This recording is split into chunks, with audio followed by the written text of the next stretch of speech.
Welcome to Fire Breathing Kittens, a standalone actual play Dungeons & Dragons podcast. Every episode microplot is a complete adventure with a beginning and an end that fits into the overarching macroplot of the whole season. Because they stand sturdily on their own, you can listen to these episodes in any order and can skip any you don't enjoy. We are joined today by Wing and Nugget. Hello, I am Wing. I am a level 9 Corvidian ranger. I have fluffy grey feathers like a baby bird, like they've just started growing. I am wearing a long black hoodie, a traditional Scottish kilt. I also have a long cloak of rainbow feathers with golden scales sewn into it. I have a piece of white cloth around my neck that smells faintly like dog. And on my head I'm wearing a sombrero with on top of that a beret. I am very, well, maybe not well dressed, but I am overdressed, that's for sure. Of course, with me is my egg pal and lifelong companion, Nugget, the cute golden drake that has been growing up a lot and is also now wearing a captain's hat. He is becoming a naval captain, I believe. Yes. That was after Mole Money, Mole Problems. That was fun. Yeah. And Simmond the Kind. Hi, I'm Simmond. I'm a level 9 druid. My clothing is a bit more understated than my companion here. I don't know. I'm faintly blue and larger than anyone has any right to be. That's me. And Balpetor Windrest. Hello, everybody. I'm Balpetor Windrest, and I'm a level 9 paladin, Oath of Glory. I wear a beat-up scale mail, that I bought on discount, and I wear a silver wolf coat over me that I got from self-defense. My skin is tan, my hair is brown, and I have icy cold blue eyes. I'm a half-elf, half-human. Searching for glory. For glory! Everyone, where are your magical tattoos of a fire-breathing kitten on a shield that were given to you by Nulisag, the guild leader? Well, mine is carved into my beak, so you can always see it. And mine is on my left knuckles, so when I punch someone, they'll remember who punched them. It was the fire-breathing kittens. I don't rightly remember. I think mine's on my shoulder. Or the back of your knee, or the groin, the hip region, or we're not sure. Nope. No? I found it. I had to really take just a look around here on myself. In mental inventory, yep, right here on the right shoulder. Okay. I like how each time you lose it, you go to Nulisag and you're like, I need another one. And he's like, again, Simmond, and he just adds one at each location that you're like, yeah, I thought it went here. He just puts another one on. Uh-oh, do I have one on the back of my knee as well? You turn to look. Do you? I guess I do. I mean, tattoos are addictive. That's true, and I have a lot of surface area to fill, so we do what we can. All right. Oh, wow. You are all in Nulisag's office in the Fire-Breathing Kittens Guild Hall. The 2-foot-tall elderly guild leader is looking at you across his comically large mahogany desk with a serious expression on his face. He turns to the black woman in a uniform similar to the town guard, but slightly different, sitting on his side of the desk beside him, clears his throat, and then turns back to you. In his high-pitched voice, Nulisag says, "And that is why I haven't put up a job flyer, and instead brought you directly into my office to speak to you discreetly. Given the grave nature of the situation, you can see why we can't let word get out. Are you up for doing this job and doing it quietly?" I pull out my rapier, and I hold up my shield up high and say, yes! What are we doing again? Going to Feferal Porcine Products and bringing back Cyrus Miller. Well, that doesn't sound like a problem. What did he do? Cyrus Miller?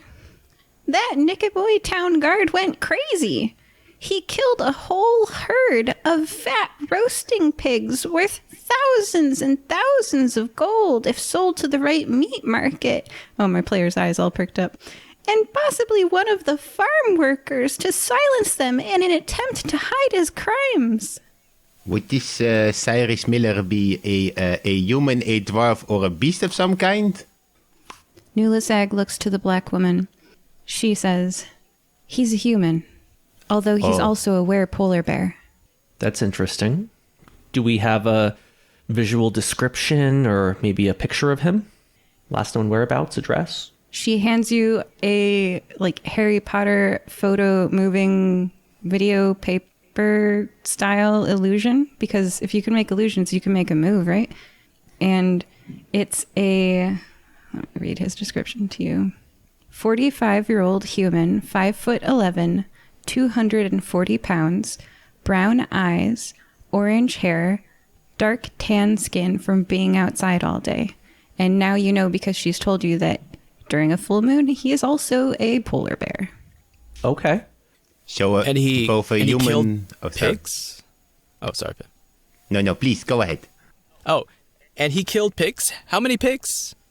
About 120. Ooh, that's a lot. I do have strong opinions about people killing more than they can eat. I mean, we are not certain that he could not eat them. He is a were-polar bear after all. Maybe he ate all of them. The black woman speaks to you and says, my concern is that he's taking them to sell them because a full pig sells for a lot of money. My name is Jennifer Lelieve, and I'm with the district attorney's office. We're hiring outside help, you, fire-breathing kittens, because the cops can't be trusted to investigate one of their own. Booked him for all of 1 hour before they released a suspected murderer out on bail. Undoubtedly, his friends on the force gave him a chance to clear his name. I see. Do we know where he is now? She hands you a map. This map is very easy to read, especially for Wing, who is an expert tracker. You're good at the finding stuff. And for you, this map is it's very well made. You can tell that she is a diligent and meticulous person about her job, at least. You can find Feferal porcine products. You see that it is technically in the city of Nicomoy's jurisdiction, but you notice that it's practically in Retswood. Actually, would I recognize that because it was written on the map? No, it's pictures. It's like a big picture, and it's got like trees. It's in the trees part of Nicomoy. Basically in Retswood. Okay, good. I can do pictures. I can do pictures very well. Does she also perhaps have maybe like a piece of cloth that she has used to clean this person before? I have great experience from the past with cleaning rags. Unfortunately, I didn't work with him directly. Everyone who did can't be trusted. They might hand you a rag with the wrong scent on it entirely. The cops are covering for him. That's why you have to be discreet on bringing him back. A cop going AWOL and stealing and killing to make their own fortune is not good for the town's reputation. Return Cyrus to us alive so we can question him and find out why he snapped. Understood. And we assume he went back to the scene of the crime? That's our working assumption. We checked his house and he's not there. And when you say he killed 120 pigs, we did not find the carcasses of the 120 pigs, correct? Correct. He stole them, probably to take to market. They're worth a lot of money. Honestly, the bounty for bringing in Cyrus is 1/10 of his 100,000 gold bail bond. But if you find those pig bodies, 120 pigs in a market, I'm expecting that let's just say we're paying you well because we want to pay you more than the pigs would bring in. So that's why you're getting 1/10 of the bail bond. Understood. Fair enough. We know how this works. We pay you, you do a good job. We don't pay you well enough, you don't do a great job. So I take offense to that. I have worked for free before because I didn't understand how money worked. How dare you? I'm only taking this job if there's glory at the end of the road. That's actually 2 streets over, but we can visit there later. Agreed. Well, let's get going, troop. All right. No problem. Are we heading to, what was that location on the map called? Something Woods or Meadow? yeah. So Wing knows this. Nicomoy is next to Retswood. Oh, Retswood. Mm-hmm. Okay. It has the pictures of the red trees. Look at there. It has scribbles under it. Oh, okay. Yes. What was the name of the farm? Feferal. Feffferle. Feferal porcine products. And that's a farm? Mm-hmm. Okay. Pfefferel Porcelain Products I mean, Farm. seems to me like we got to branch out into like pig farming. Seems to be a lot of money involved in there. Oh, maybe, huh? Maybe when I retire. You will retire with all your glory to a pig farm. That'll be a glorious retirement. All right, so where are we heading to first? I say we just go straight there. All right, let's go. All right. We proceed to follow the map and head towards the porcine factory. Excellent. Wing, now you specialize in navigation and going to places. Would you say that is the survival skill? Yes, if I'm tracking people, it's the survival skill. Am I tracking people? Yeah, you're on the trail. All right. Well, since I am tracking a mostly human. Well, it's both human and beast, so I'm guessing that's both of my specialties. So that would normally give me advantage on my survival tracks to check them. Absolutely. All right. A 17. You make a speedy and direct trip right to Pfefferel Porcine Products. And your two teammates know that they're with the right person. Couldn't have made it better there any other way. Just went right as the crow flies. All right, so the road, so you're there and you're approaching the property. Right as the Covidian flies. You are now approaching Pfefferel Porcine Products. Okay. The road to Pfefferel Porcine Products is wide, flat, packed earth between corn and soybean fields. You pass fields and fields of 1 foot tall young plants. It's early spring, and the crops are just starting to grow. Off in the distance, trees of a forest, which you know is Retswood, sway in a gentle breeze under the blue sky. There looks to be some sort of pond or lagoon over there, too. The road leads you to a series of farm buildings, and everybody's got a pen or a writing utensil of some kind, so you can write this down if you'd like. There are 4 giant metal silos. Say yes when you got that written down there. I don't just like awkwardly stare. Got it. Okay. 4 giant metal silos. 3 long 1-story rectangles with no windows. 3 long 1-story rectangles with no windows. Mm-hmm. And then Got it. Wing and Balpetor. Oh, yeah. Oh, good. Excellent.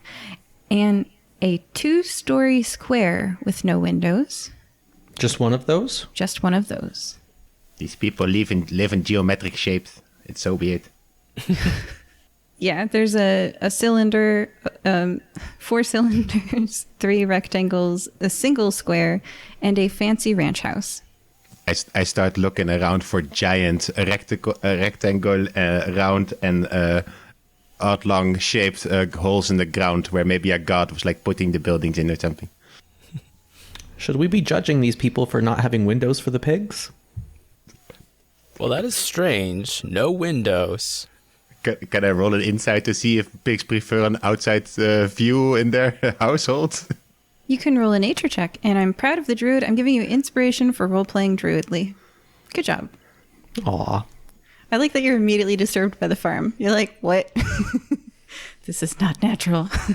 Yeah, something felt artificial about this place. Perfect. So, Wing, nature check. Let's see how you feel about pigs' feelings about windows. Oh, it's a 5. They probably have like posters of the outside or something. They're fine. All right. And those are your destinations. You can go to any of those that you would like. The 4 giant metal silos, the 3 long, low, 1-story rectangles with no windows, the square with no windows, and then the fancy ranch house. So, are there any pigs left, or did he take every pig? Do a perception check. Oh, I'm good at those. It's a 12. You do not perceive any pigs around you, but with a 12, you notice that some of these crops are trampled. Okay. I slumped down on the ground feeling sad. I wanted to see a pig. Do we hear anything, like, on the farm? Any animals?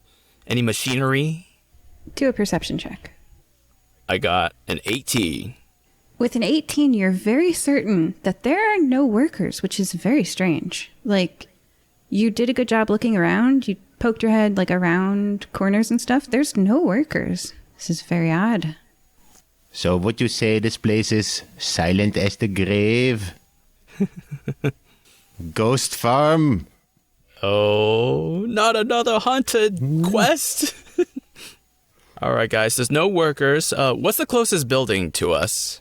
Maybe we could go there first. The ranch house. The ranch house? Okay. What do you guys say? I suspect that's the most likely place anyways for a human to be staying. Yeah, I agree. I guess we'll head straight to the ranch house. Do we have a formation we want to go? Any order? You see Wing on the back of Nugget with his large bazooka cannon in his hand. I am the artillery. All right, I'll be the front lines. Simmond, where do you want to stand? I'll follow right behind you. Let's go.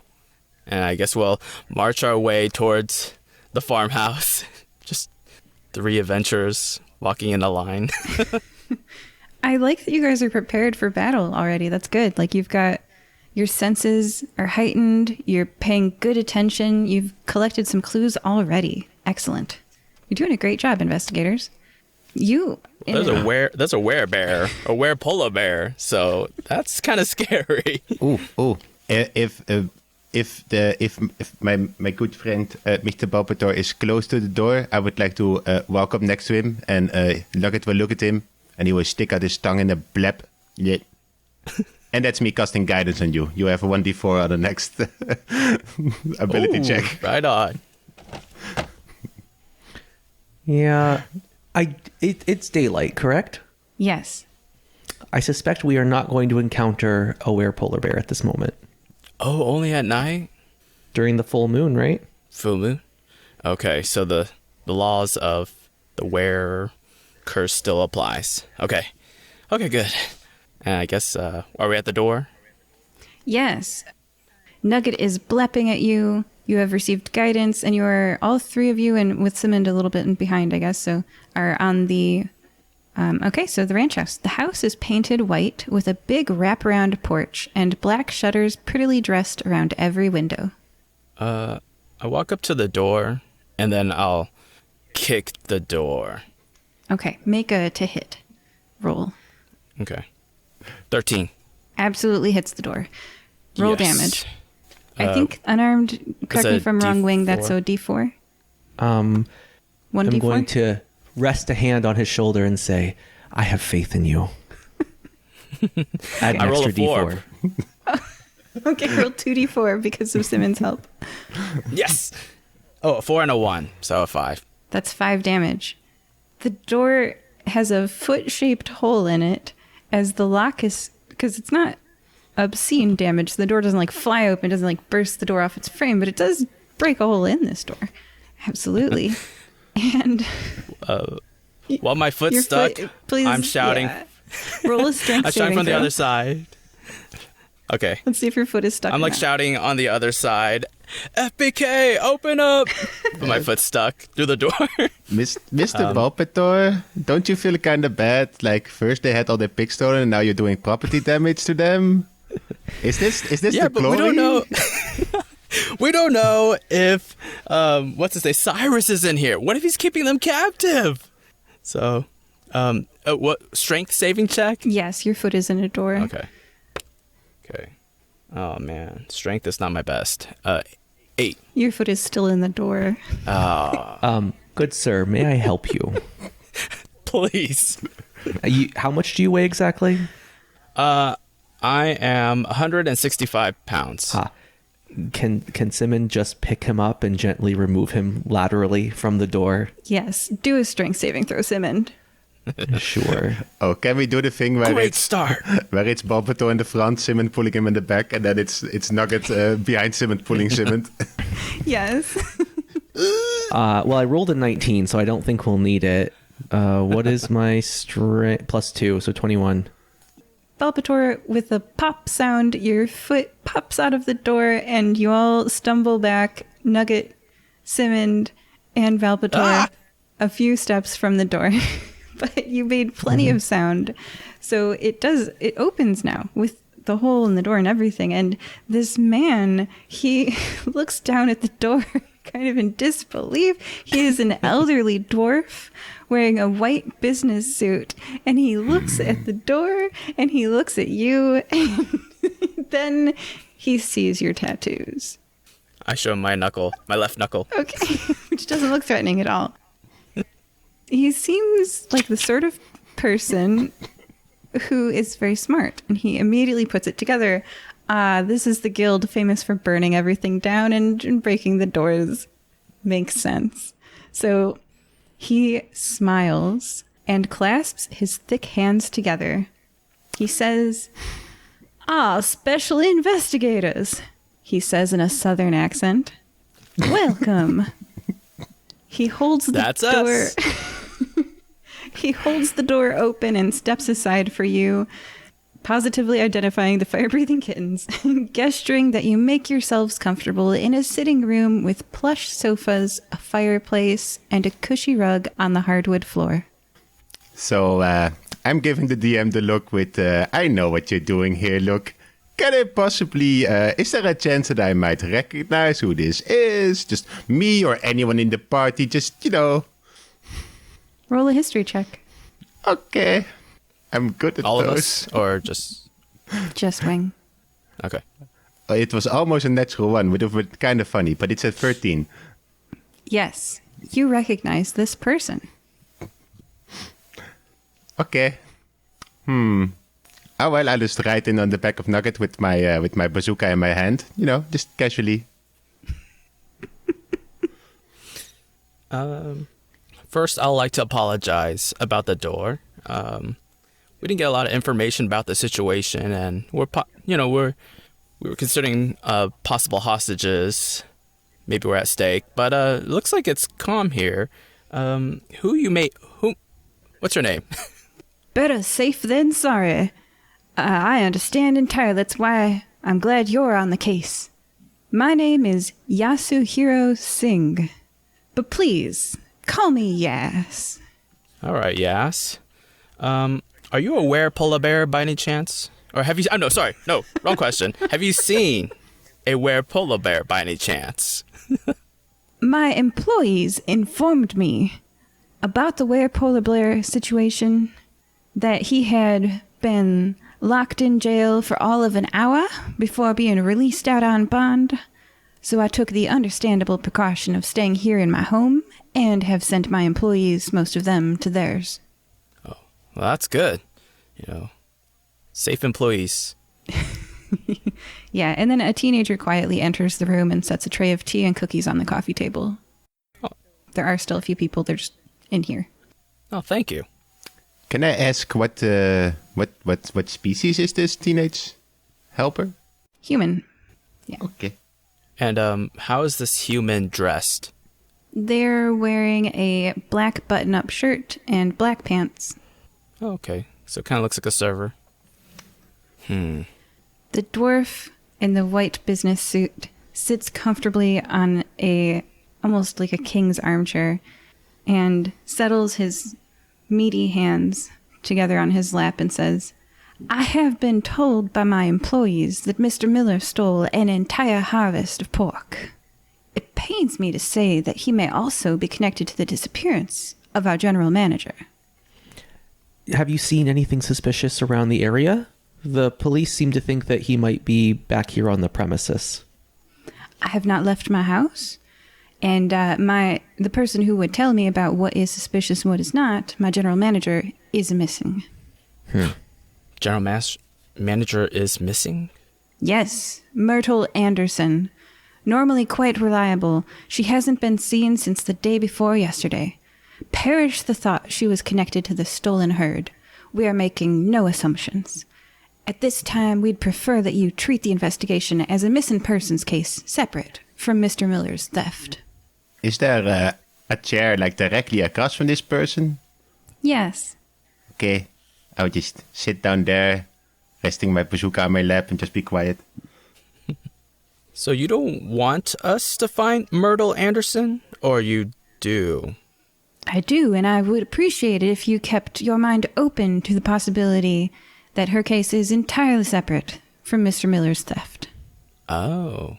Does that mean that you are asking to pay us separately for the return of your employee?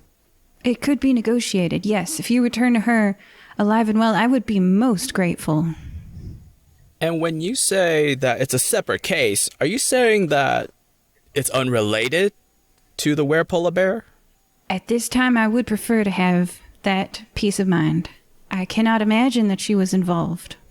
I believe he's trying to tell us that he would like us not to notify the authorities when we find his employee. Ah, Simmond, good one. And I believe he was indicating some form of generosity if we were to do so. Simmond produces a fancy quilled pen and a parchment of paper.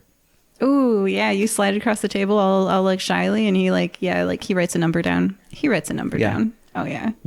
We believe in contracts here. and a signature right there on that line.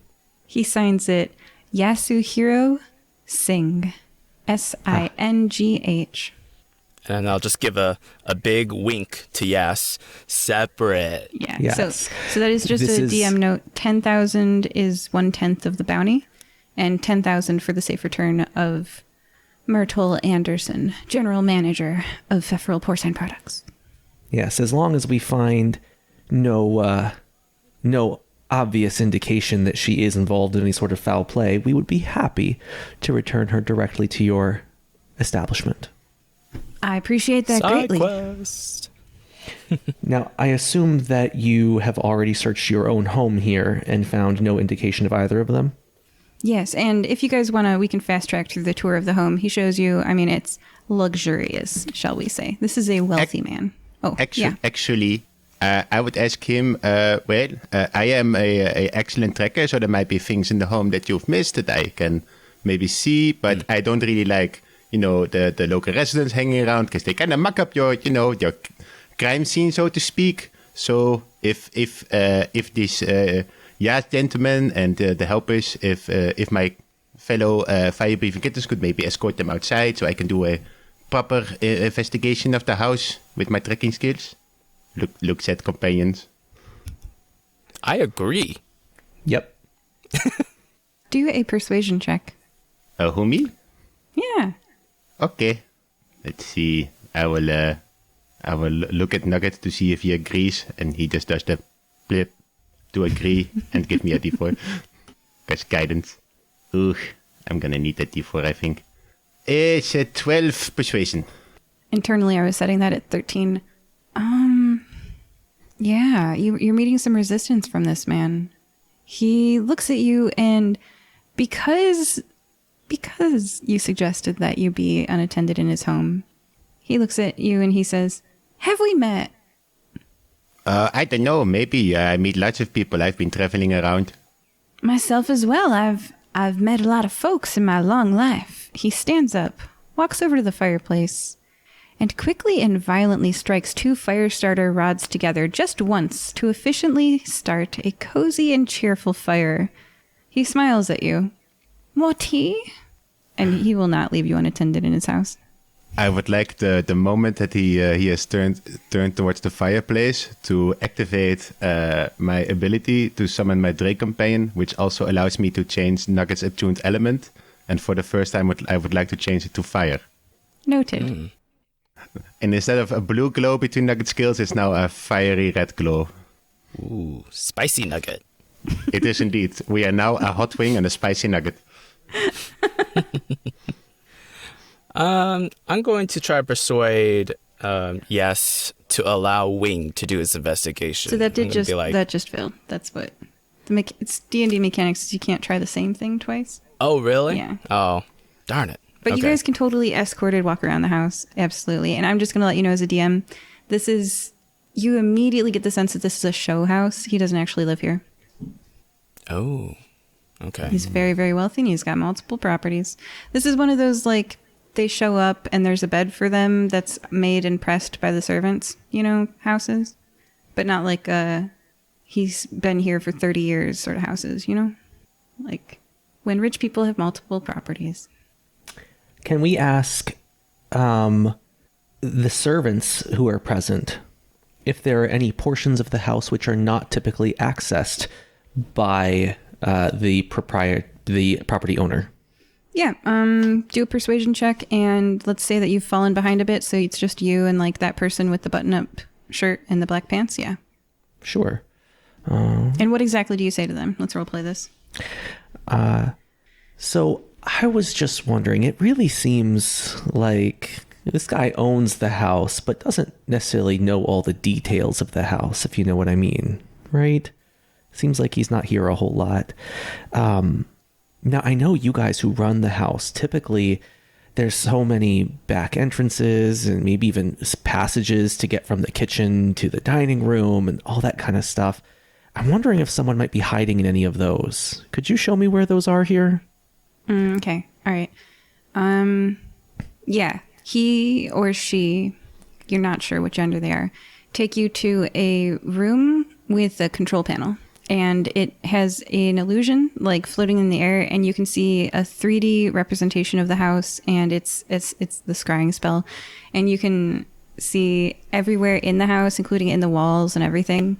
And you thoroughly see with this very expensive magical security system that there is no one but the servants, and that's a very good investigative track. And I think that you're doing a good job investigating the house, and you are able to rest assured that there is no one here because of this incredible magic scanning system.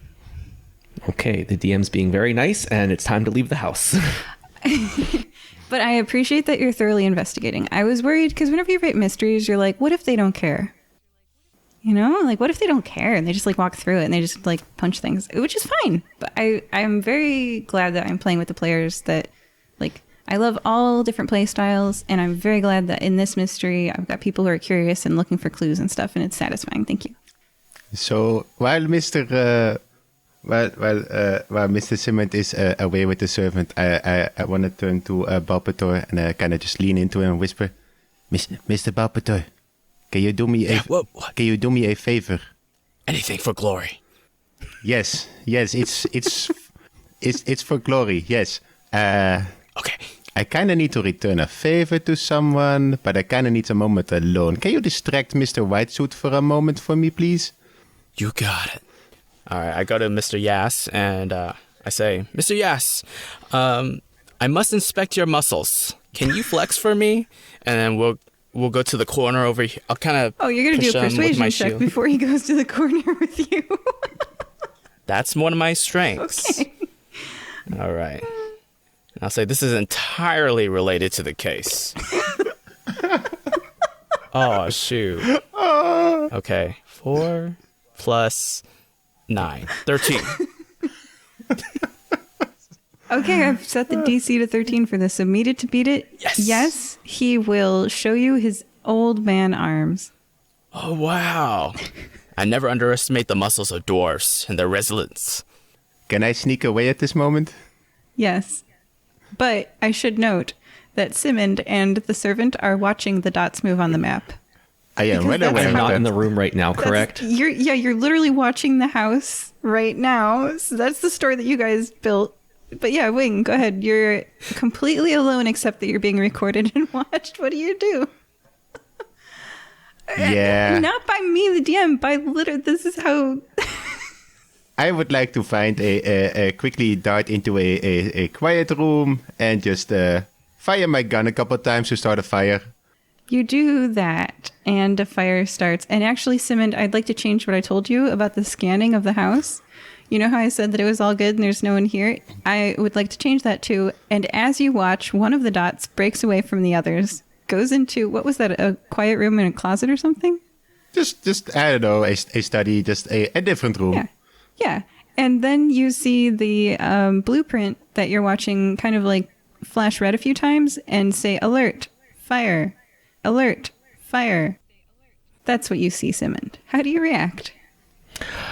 I rush right over to that room on the map. I cast fog cloud in that room on the map and come walking out. Oh no, a fire! Someone that must have made faulty wiring. Everybody out! Oh no, Mr. Yes, we must escape. And I'll just kind of pick him up, and then if I can.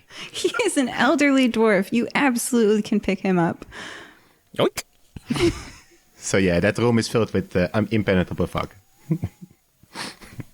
Oh no, fire, everybody out. Oh no, how terrible.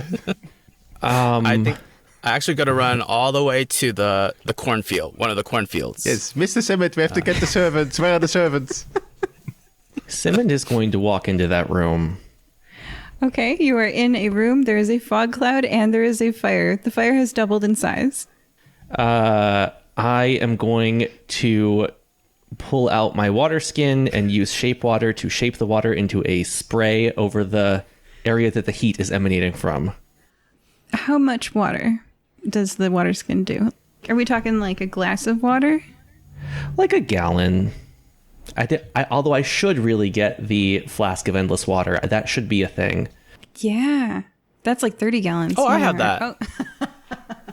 But my arms are occupied, unfortunately. Oh, where are you? Oh, I'm at the cornfield now with Mr. Yes. All right, well, I tried with my 1 gallon of water. Do I accomplish anything?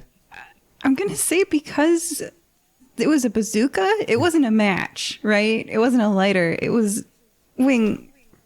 It's a bazooka, right? Like, how much damage do those do per turn? Like, what are we talking about here that he's supposed to undo? I can do 1d6 plus 1d6 from Nugget's fire enhancement. So 2d6 fire damage with each shot. And you did like 3 shots? Yeah. Okay, so you roll yours, and then Simmond roll, I guess I'll give you a D4. Let's double the number you get on the D4 because water is twice as effective. Okay, so I get a D4. I will roll that. So I got like what? So I got a 3. So I roll like what? 66 fire damage? Okay. Ooh. All right, so Simmond, your number is doubled because it's twice as effective to use water on fire. So that's 6. Okay, and Wing? 19. Oh, all right. So you have removed, we've quantified this now. You have removed 6 of the 19 fire damage, which I think I said doubled by the time you got there because that's how fire is unfortunate. It grows. So 19 times 2, getting out the calculator. You are standing in front of a... Wing is mimicking 32. the sound of a bell going off like the fire department would have. Ding, ding, ding. We're quantifying this. You're standing in front of something that is 32 to reduce it back down to 0. To put this fire out, you'd have to take it down by 32 points. That's the size of the fire right now. What floor are we on? Wing? Oh, it was probably still first floor. Just, Is there a window? Wing? I don't know. You made this house. Yes, there's a window. Sure. Yeah. What are you going to do? I am going to open the window and climb out of it. Okay. You Nope.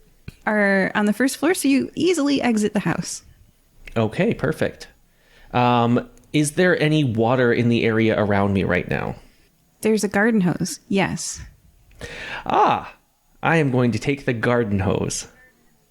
You feel like the garden hose would be very similar to that water that you had, where the fire is growing at a faster rate than the water could do per turn, you'd say.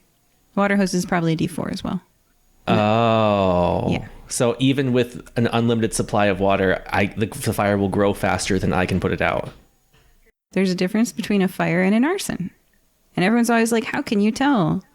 There's a difference between the growth rate of a fire and an arson. There's like what is it? I'm not a firefighter, but like, I think there's like a initiation point that's, yeah. Anyway, no, am I making this up? I don't know. But in D&D there is today. Oh yeah, also you opened that window which creates a direct current to the source of the fire, which also helps. So you've given it oxygen. It's fine. He has multiple houses, don't worry.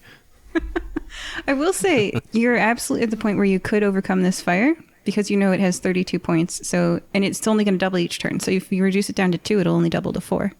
So you could put the fire out. Oh, I will do my best to do so. Okay, what are you going to do to attack this fire? I am going to put the garden hose I will turn it on full blast. I will poke it into the window, and I will use continuous uses of shape water to jet the water towards where the fire is. I'm going to say you don't even need to use shape water for that. Garden hose in Just the window spray is it. doing it. Yeah. You're free. All right. Your actions are free. So your first turn, you're going to use the garden hose again. I want you to roll that same dice again and double it again. And I'm going to double 32. Because the fire doubled each turn. So I got a 1, so that's 2 this time. Okay, so the 64 size fire is reduced to a 62 size fire. The fire is currently at 62. This is a very rapidly growing fire. Fire's double. Wow. It takes So 1 minute. this is not going to work. Why are we doing this? Mr. Simmond, have you gotten out? We got all the servants. Are you okay? You don't have any spells. You don't have any way to. You're a druid who loves nature who can't put a fire out.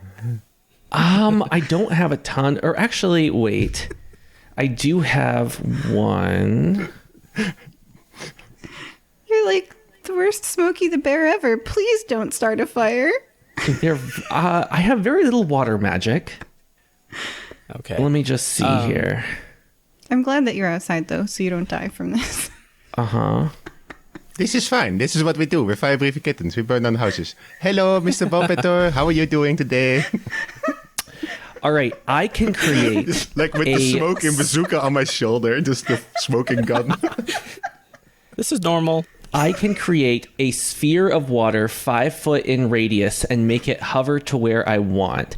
When the spell ends, the sphere falls to the ground and extinguishes all normal flames within 30 feet of it. Holy cow! What spell is this? What level is this? It's a high level spell. Burning a slot here. Wow. Nice. So I will go ahead and cast that. Yeah. What's the name of that spell? Watery sphere. Dang, that is perfect for. All right, I do that. Absolutely. And it says, yeah, it doesn't even have like a damage it does. It's just specifically designed for putting out fires. Holy cow, he burned a 4th It's really level more spell, of a you hold guys. spell. I'm allowed to hold people within that sphere and move them around Oh, wow. and restrain them. So it's Yeah. more for that. Well, 30 feet, I would say, is, and it's within 30 feet of it. And it is itself, what, 5 feet or something like that? It's, yeah. Exactly. 5 foot So that's radius. a 60-foot circle, 65-foot circle. Yeah. Yeah, because it's 5 feet and it's within 30 feet of it, and that's radial direction. So I would say that there's no way the room was bigger than 60 feet, right? There's no closet or study that is bigger than 60 feet. So, dang, burning a 4th level spell slot. Simmond the firefighter kicks butt. But, you know, water damage damages houses too, so don't worry, Wing. Yeah, it collapse. does. Simmond inspects the house for damage. There is so much water damage. Balpetor's just happy because the hole on the door looks like small damage now compared to the fire. So Can Simmond go and find I'm Yas? just smiling. Oh, man. Absolutely. So you join your friends in the field. You've got Wing being like, that's right, water damage. You've got Balpetor being like, what door problems? There's no door problems. Then you've got Yas, who just turns around to look at the house now, having been rushed outside, carried in Balpetor's arms. This elderly dwarf in a white business suit turns around and looks at Wing and nods. Just nods. Simmond tell us that he put out the fire? I think you guys saw it, right? Like the 4th level, 60-foot water apps. Yeah. Look, came out the window, yeah. You know, I specifically ask because if he tells that, you see Wing being very ready to start shooting at the house with his bazooka again. It's like, he's got crazy bird eyes. So if anybody wants to stop him, now is the time. Wait, is he like on berserk mode or something? What's going on again? Chick chick. Oh, the bazooka. Let's see. Cocking my bazooka. All right. I see this as. Go ahead. Oh, I was just going to approach Yas and say, I don't know what happened. Very sorry, but I did manage to get the fire put out. You really might want to have an electrician look into this. You really might want to look into your friend. And like subtle nods at your berserker rage bazooka carrying fluffy penguin person. Fire! Okay, I think I'm going to pull out my a decanter of endless water, and I'm gonna cool down Wing, and I think I have 3 options. I have a stream, which produces 1 gallon of water, fountain, which produces 5 gallons, and then geyser, which produces 30 gallons. Do it. And what it does is, as a bonus action while holding the decanter, you can aim the geyser at the creature, wing, from 30 feet of you. The target must succeed on a DC 13 strength saving throw or take 1d4 bludgeoning damage and fall prone. So yeah, that's what I'm going to be doing. I would choose to. Boom. I want to choose to fail that saving throw because I like the image of just wing being like. You know what it looks like when the bird's like completely covered in water. All right. Well, maybe we should move on from this regrettable incident. Maybe let's explore the farm buildings. I feel like if there are still some animals here, we should have a good long talk with them. Great idea. Please feel welcome to have a look around. And I think, Wing, you're at this point, the last blow is that you might be a little irritated that he seems not to care. Wow. Ooh, good perception. Burn a man's house down. This is what you get, and then he just doesn't even care. Okay, I see how it is. Okay. Yeah. He seems like he might even have forgot. You're not really sure he remembers who you are. That's okay. That's okay. He doesn't have to know. He'll remember eventually.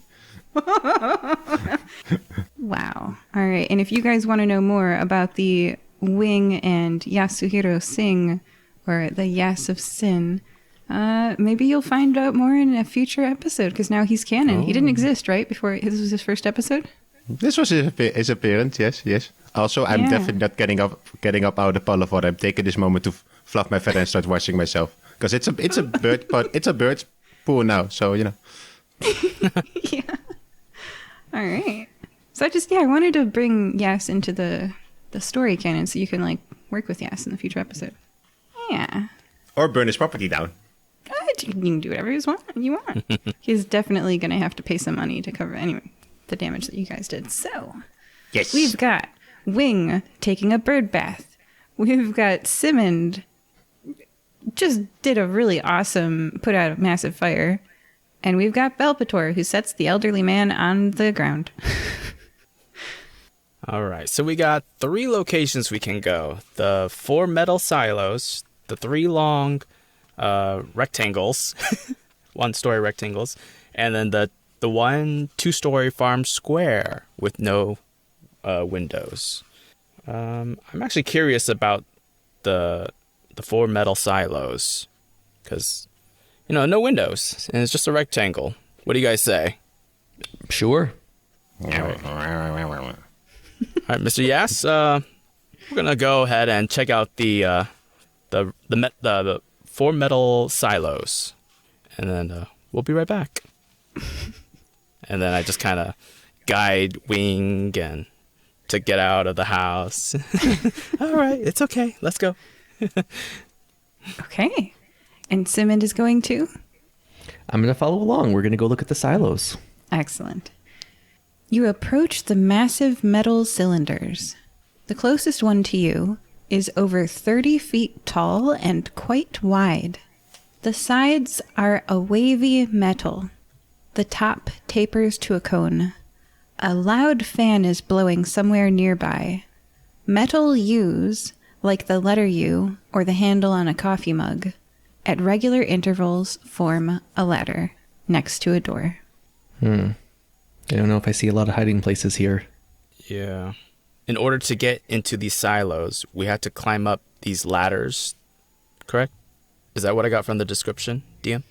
There's a door and there's a ladder. Now that you're looking up at the ladder inquisitively, you see another door up there next to the ladder.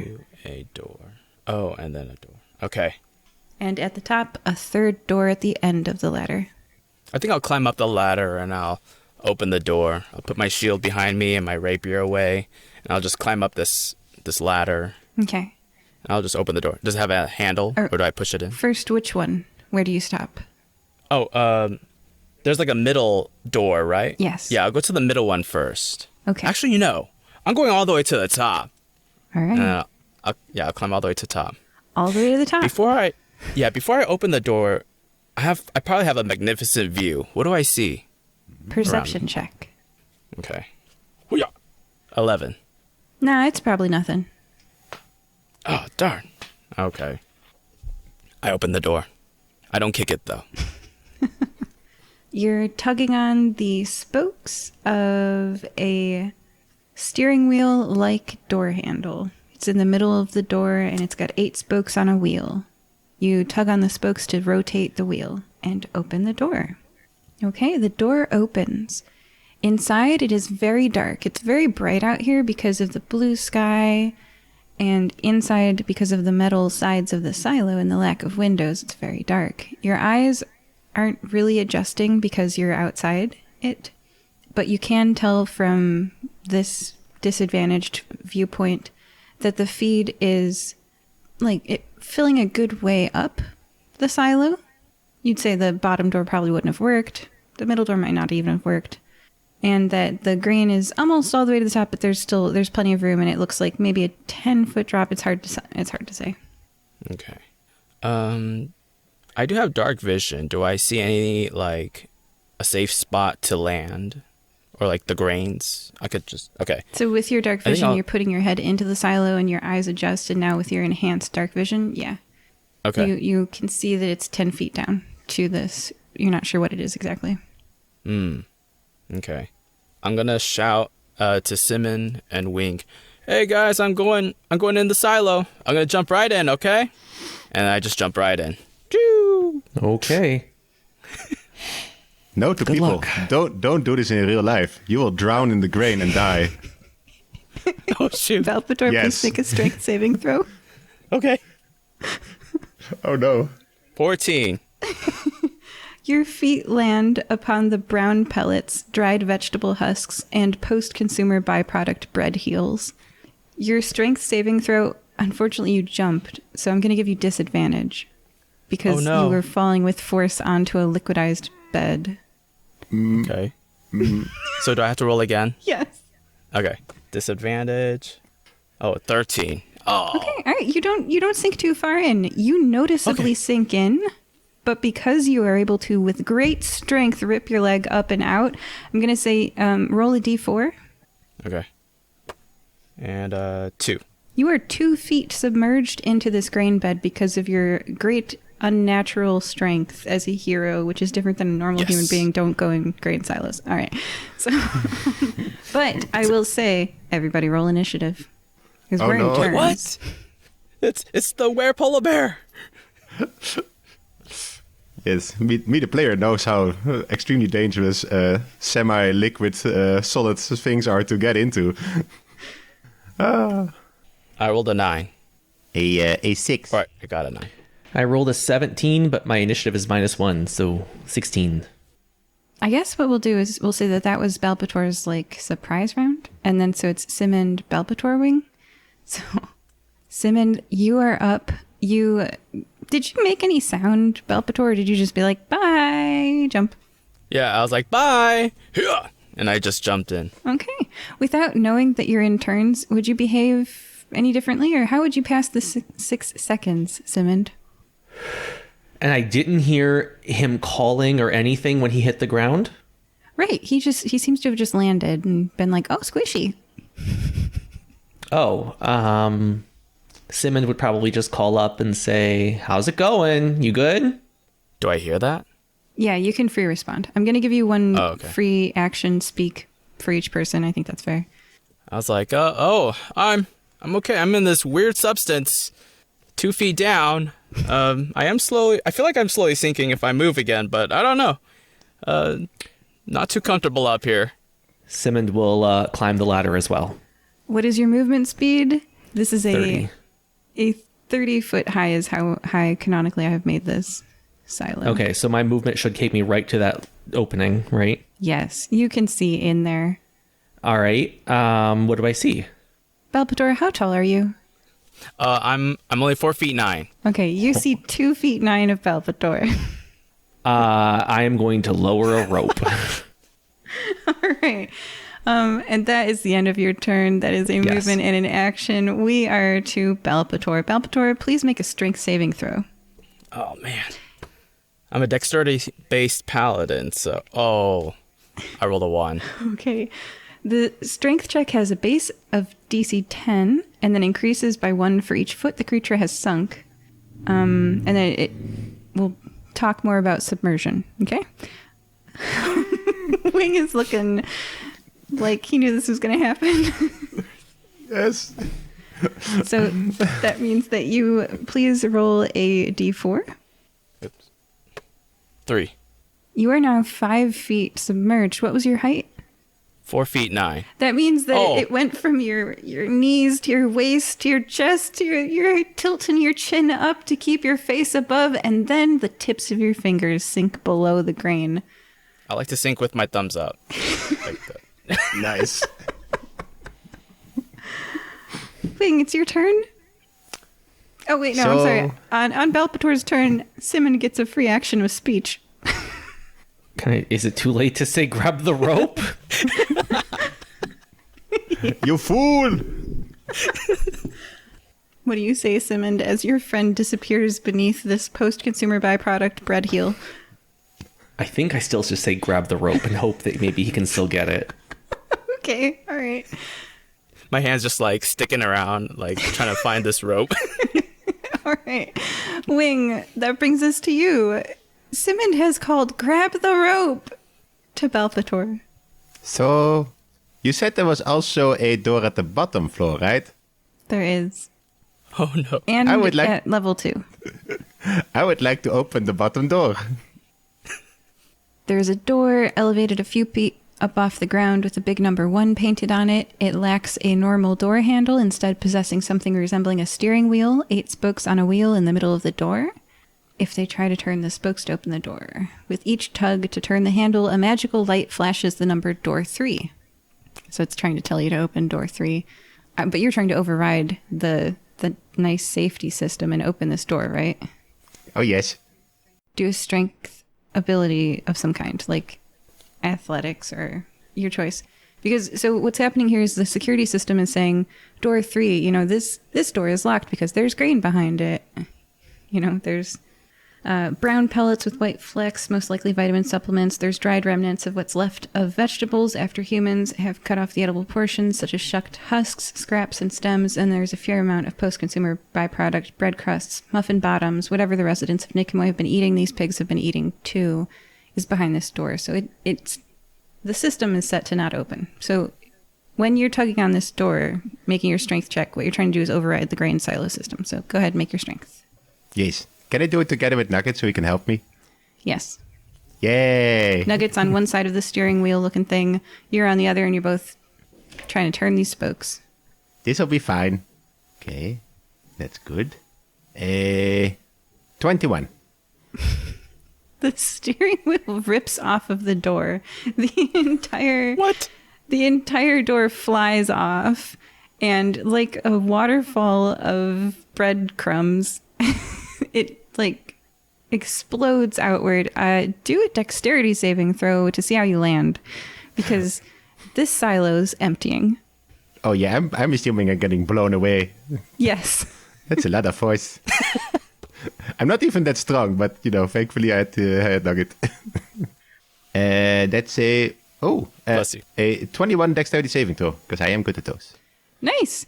You ride the door. So the door is under you, and then the pellets are under the door, and you nimbly make your way to safety in the side, slower moving portion of the wave of grain and feed and pig food that's coming out of the silo. And that ends your turn, right? Also, I start pecking at the feet. Absolutely. Oh, no. Absolutely. Okay. That was the end of Wing's turn. I think we're back to the top of the round, which is Simmond. Simmond, the grain level has suddenly started dropping, and beneath your feet, the door has flown off its hinges, and Wing is riding it to safety like a surfboard, but clinging with all of the hands. Can I see my friend in the grain yet? You see the fingers first, you know, they're scrabbling around for the rope, and the thumbs up, I'm sure. Then Balpetor's top of the head, and then Balpetor, your face is now above the grain, but all of you are dropping rapidly. You're now 10 feet below the rope. So yes, you can see your friend. and your friend is below the bottom of the rope. Or actually, wait, no, ropes are long, right? Ropes are like Ropes 50 are very feet. long. Okay, yeah. Yeah. No, so yeah, you're 10 feet down, but the rope is 50, right? Yeah. Can I try to guide the rope towards his hand? Yes. And I'm imagining you're in a whirlpool of pig pellets. Yes. Well, I'm standing on a ledge. I am Right, perfectly right. safe. Right. But Balpetor is swirling around. I'm sure there's some kind of funnel situation happening as the pig feed spirals through the bottom of this uncontrolled release. Do what you can to get the rope to your friend. Can I wet the rope and use shape water to guide it? In 6 seconds? I don't know. I'm going to say, I mean, you could just, yes, sure. I don't care. Okay. Yes, I am going to spill some water on the tip of my rope hanging down the area, and I am going to use shape water to move it towards his hand. Balpetor, your hand finds a rope. Your face is, there's so much dust flying up from these pellets, I'm sure, that you're breathing in a lot of pig food, but you have air.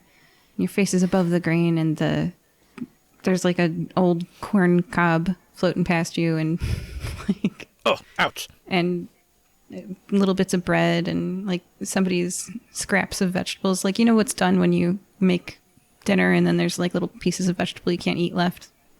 Yeah. And it's your turn. And there's a rope. All right. Simmond got it to you. Yeah. I think I'll grab the rope. Can I make an attempt to grab it? Yes. Okay. I'll go ahead and grab it. And then I guess I'll kind of climb the wall with my feet, Milan style, and then go all the way up to where Simmond's at. Yes. Let's see if you make that rope grab. Okay. Which ability, or which skill? I'm going to go with athletics again. And it's because this is Okay. based on a strength saving throw. Because it's hard to, if you've ever been buried in sand, it's hard to move. It's very heavy. Okay, I rolled a 5, but I do have proficiency in athletics, so 9. Okay. You try your best, but this is a base DC 10. And you just kind of hang on. The silo drains and Balpetor hangs on. The end. Da da da da. End of silo story. The day is saved. Balpetor, you didn't die in a grain silo. Oh, good. Wing, you've messed up the Yass of Sin's farm even more. And Simmond, you're just the hero of the day. Saving everybody. Saved a house. You saved a paladin. What will you save next? Hopefully nothing. People need to stop being so rash. And while you say that, you see Wing just out there seeing how flammable these pellets are. Oh, no. It's for research. It's research. I just realized that I have the spell Detect Evil, and I'm not sure. Are polar bears evil? They're not. They're not? Oh. Is anything Okay. intrinsically evil? Yes. Jade Devil's is. All right. An entire race? I thought D&D did away with that. Nope. Jade is inherently... Anyway, so with that, we're going to wrap... No, where polar bears are not inherently evil, but that is a good guess. We're going to wrap up part 1 of this adventure with the grain silo misadventures. spiral. Yeah. And we've tried to burn down a house. It's been a good day. Joining us this time were Balpetor. Hang it in there. Like the cat on the tree branch. You're hanging on the rope. Oh, I love it. Wing and Nugget. Just your average fire breathing kitten activities. Burning down houses. Almost drowning. Good day. And Simmond the Kind. I am so ready for toddlers. Also, speaking of toddlers, listeners. I think a lot of people just haven't been reading a lot of reviews, but we finally got one. We got one from Bobby Boucher, username The Original Waterboy. He is saying, let me just pull this up here. Very fun cast. Always nice to be able to just listen to one at a time. Great for my morning commute. Very personable. Will continue to listen. So, I mean, clearly somebody likes us, and you like us because you're already listening, right? I hope. I don't know. You could be making fun of us. But at some point, when you have a minute, probably while you're pooping, because, we love poop jokes, you're going to have a minute to leave a review. And if you leave a review, maybe a funny review, I don't know, we will read it on air. So whatever, format you're using to listen to us, go ahead and just say something. Say anything. It doesn't even have to actually be related to the podcast. If you say anything, I will read it just for you. We just got like 2 onions, a potato, some beef. Oh, absolutely. The druid would love to read about potatoes and onions. But yeah, just, I don't know. We like our fans. Interact with us, Send us your please. favorite recipe. Yeah. That works. We will probably work making that into an episode. Yeah. Thanks, guys. Goodbye. Bye. Bye. We hope that you're enjoying this episode of the Fire Breathing Kittens podcast. Please leave us a review on iTunes.com. If you leave us a review, we'll read it on air. It's fun listening to the words of your review get read by the characters you know and love, so go to iTunes.com and leave us a review today. Can you think of someone who might enjoy this podcast? Please share it with them. Is their birthday coming up? A special anniversary? Would you like us to wish them a happy day on your behalf? You can arrange for us to read your shout-out on air at firebreathingkittenspodcast.com through our partnership with the website Buy Me a Coffee. Do you enjoy reading books? You can find paperbacks and ebooks based on our adventures on Amazon.com in the bookstore, Fire Breathing Kittens, that part's all one word, podcast. The authors do a great job of adapting the stories into fun novels. We also have official merchandise on Redbubble.com. Imagine owning a notepad with the Fire Breathing Kitten logo on the front, or a t-shirt with one of your favorite characters. And lastly, I'd like to take a moment to sincerely thank all of you. We don't pay to advertise this show, so the only way we can grow is through the support of listeners like you. Thank you.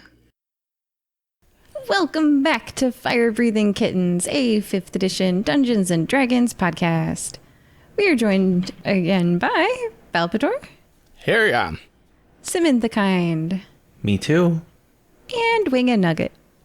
Hello. I'm going to roll a dice, and then I'm going to write down the number.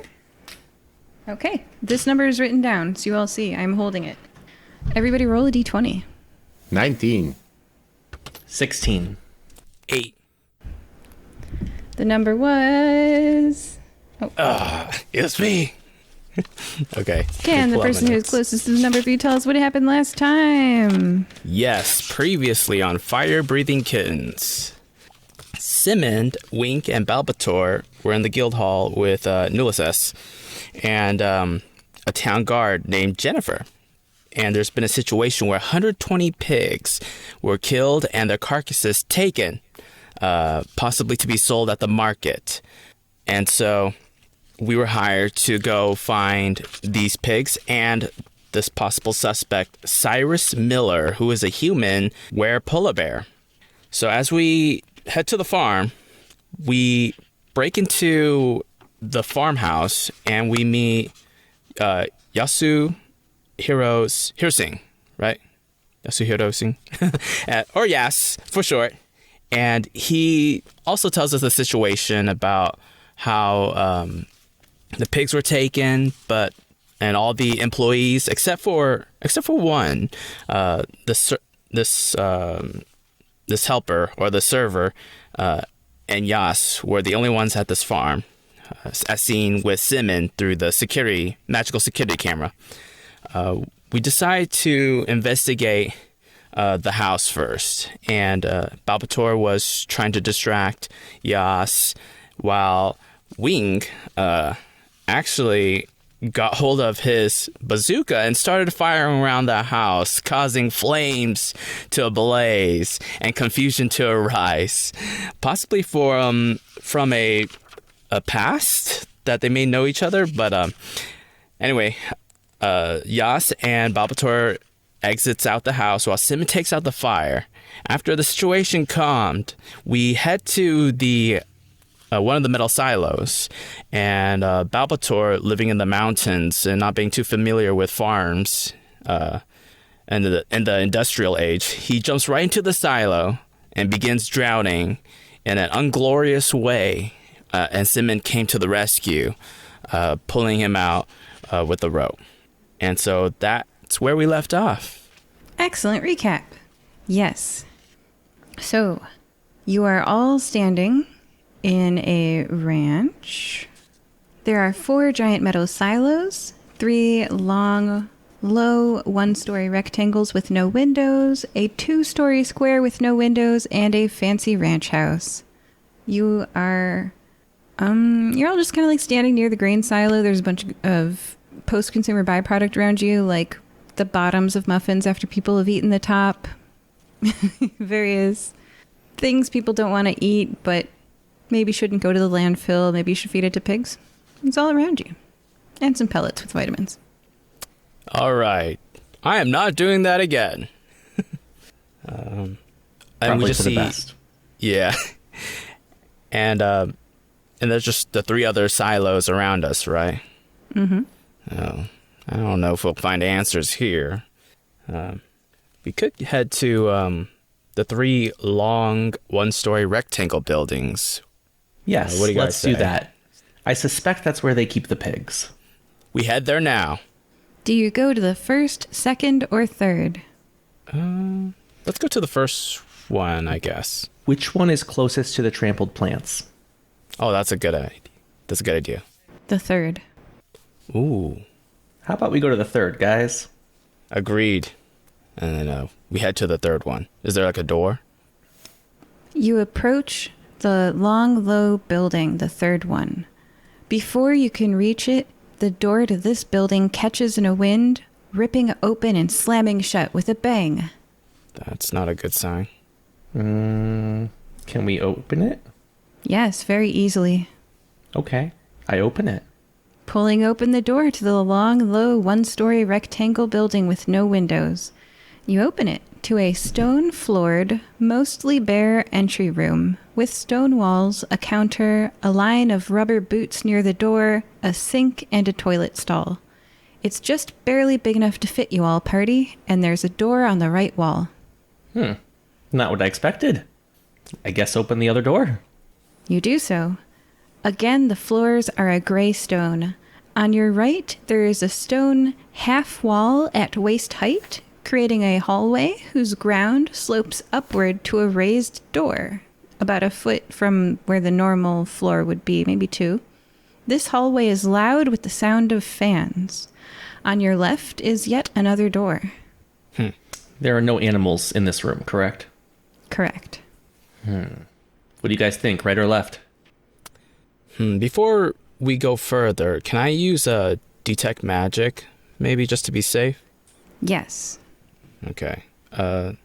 Level 1 divination. I'm going to detect magic. Do I sense any faint aura around, any visible creature or object in the area that bears magic? Yes, you sense abjuration spells protecting the building. You sense enchantment spells on the doors so that they auto-open. You sense divination spells. There's scrying, but only on the, it's outside of this raised door. It's like on the outside of the building. So like if something were to approach that raised door, that would be caught on the scrying. Okay. There's no other magic. Okay, nothing unusual, so I guess we Nothing can take a unusual. route. This is like arch level amount of magic for pigs. Sounds like magic technology to me. Oh my gosh, let's not get into the pig farming business. This seems like a lot of extra magical work. Well, I'm not surprised. There's big money in agriculture. I don't know. I'm kind of curious what that upper door is. The raised one to the right. Do you open it? Yeah. Okay. You open that door and you see a paved area, like how there was flat earth tamped on the way here so that a vehicle could approach right outside. And you're at approximately the height that a truck bed would be. What do we see in this room? This is the outside. Oh, we're outside. Okay. Yeah. Well, this door opens up to the outside. It is like a tamped earth so that vehicles could ride on it, and you're about at the height of a cart bed. Like the first moment of the game of Skyrim, when you're inside the back of that cart, you're about that height. Hey, you're awake. Can I do like a perception check if I see any footprints, or like a survival check? Yes. Okay. Let's see. I'll do a survival since 12 plus 4, 16. Okay. You're looking forward, and actually, this part, the outside part, doesn't have any footprints, but inside in that hallway, you see a bloody hoof print in that hallway that you were just in, like behind you. Bloody paw print, you said? Similar to a paw, but it's a pork. Sorry, that's the eating term. It's a pig hand. It's a hoof. Pig hoof. Yep. Okay. All right. The trotter. How about, does it create a trail? Maybe we can follow. It's a single hoof. Oh, just a single hoof? Oh, yeah. Darn. The ground is stone, and it's kind of porous, and it's not conducive to keeping marks. It's not like a smooth linoleum. Okay. I guess we can go back in. Yeah, maybe try that left door. Yep. All right. And then open it. Yep. They open the door. I'd like all of you to make a perception check. Okay. Ooh. 14. I got a natural 20. Ooh. 21, but natural 20. So. Okay. Wow. So first, Balpetor, I'll describe what you see, and then the other two are going to see more. Okay. Balpetor. The door opens to a very long building with a far wall way off in the distance. The far wall has 5 floor-to-ceiling circles of light in it, fans, spinning. The door opens onto the rightmost wall of this long room. A metal fence parallel to the right wall stretches back to the end of the room with the fans in the distance, turning the floor the door opens upon into a hallway. On the left of that metal fence are fenced rectangular pig pens about 30 feet wide and 100 feet deep. And you can count like 5 pig pens down, but then it gets kind of hard in the distance. They're 30 feet wide, yeah. The other two can see and hear more. Mm-hmm. And actually, for this particular building, you see that none of these pig pens have closed gates or pigs. There is a metal fenced rectangle in the middle of each pen. Looking up, a pipe extends from that metal rectangle up into the ceiling, and it is shaped like a feed trough. In the middle of each pen, and a strong breeze ruffles everyone's clothing as comfortable temperatured air flows down to the fans that make up the back wall. Mm-hmm. The side of the building that you're on has holes for air. Okay. There are no pigs in this building. All right. And we've walked down the line. We've inspected all of the pig pens. There's no evidence of any hiding people in any of them as well. Correct. Okay. Now that you're standing on the pig pens, the floor has planks spaced just far enough apart for poop to fall through, but just close enough together so their feet don't get stuck. Mm-hmm. How does it smell? Clean. Oh, okay. Too clean. Should we inspect the other two buildings? The other two of these buildings similarly? Okay. Yeah, let's do that. Okay, they do that. You head to... Now, that was the third of these buildings, near the trampled crops. Mm-hmm. Do you want to head to the first or the second building? The first one. Okay. Yeah, let's head there. And we do the same thing. Okay. You approach the building's door. It is locked and tightly closed. What is it made of? Metal. And there's no windows. No windows. Is there a doorknob? Yes. Okay. Is there a keyhole? Yes. Well, then this is easy. I assume I would have refilled my water skin with the hose back there. There was a hose. Yes, there was a hose. I take a small amount of water, and guide it into the keyhole using shape water, and then freeze it into that shape inside the keyhole. Balpetor applauds. This is what this spell is made for. Does the door open? Give me a second. Oh, She's looking up whether I'm allowed to do this. No, I'm looking up what the inside of a lock looks like because I don't know. Oh. What does the inside of a lock look like? Usually okay, there's all right. a I have barrel looked up with- the inside of a lock. I'm very familiar with it now that I'm looking at a picture. And that's not how locks work. They've got these pins, and the pins each have to be pushed to the right height to turn the cylinder. So I'm gonna show you a picture of the inside of a lock. I'm looking at springs, drivers, keys, and pins in the cylinder. And that is not how a lock works. Yeah, you fully fill it with water, but you have to partially fill the specific locations that have to be filled to apply pressure to the right pins. I could just pick it if you want. Oh, sure, do that. Oh. But the lock is frozen now. How am I supposed to pick it? I use shape water to remove the water from the lock. Okay. All right. Give me a couple minutes. I have to make lockpicks.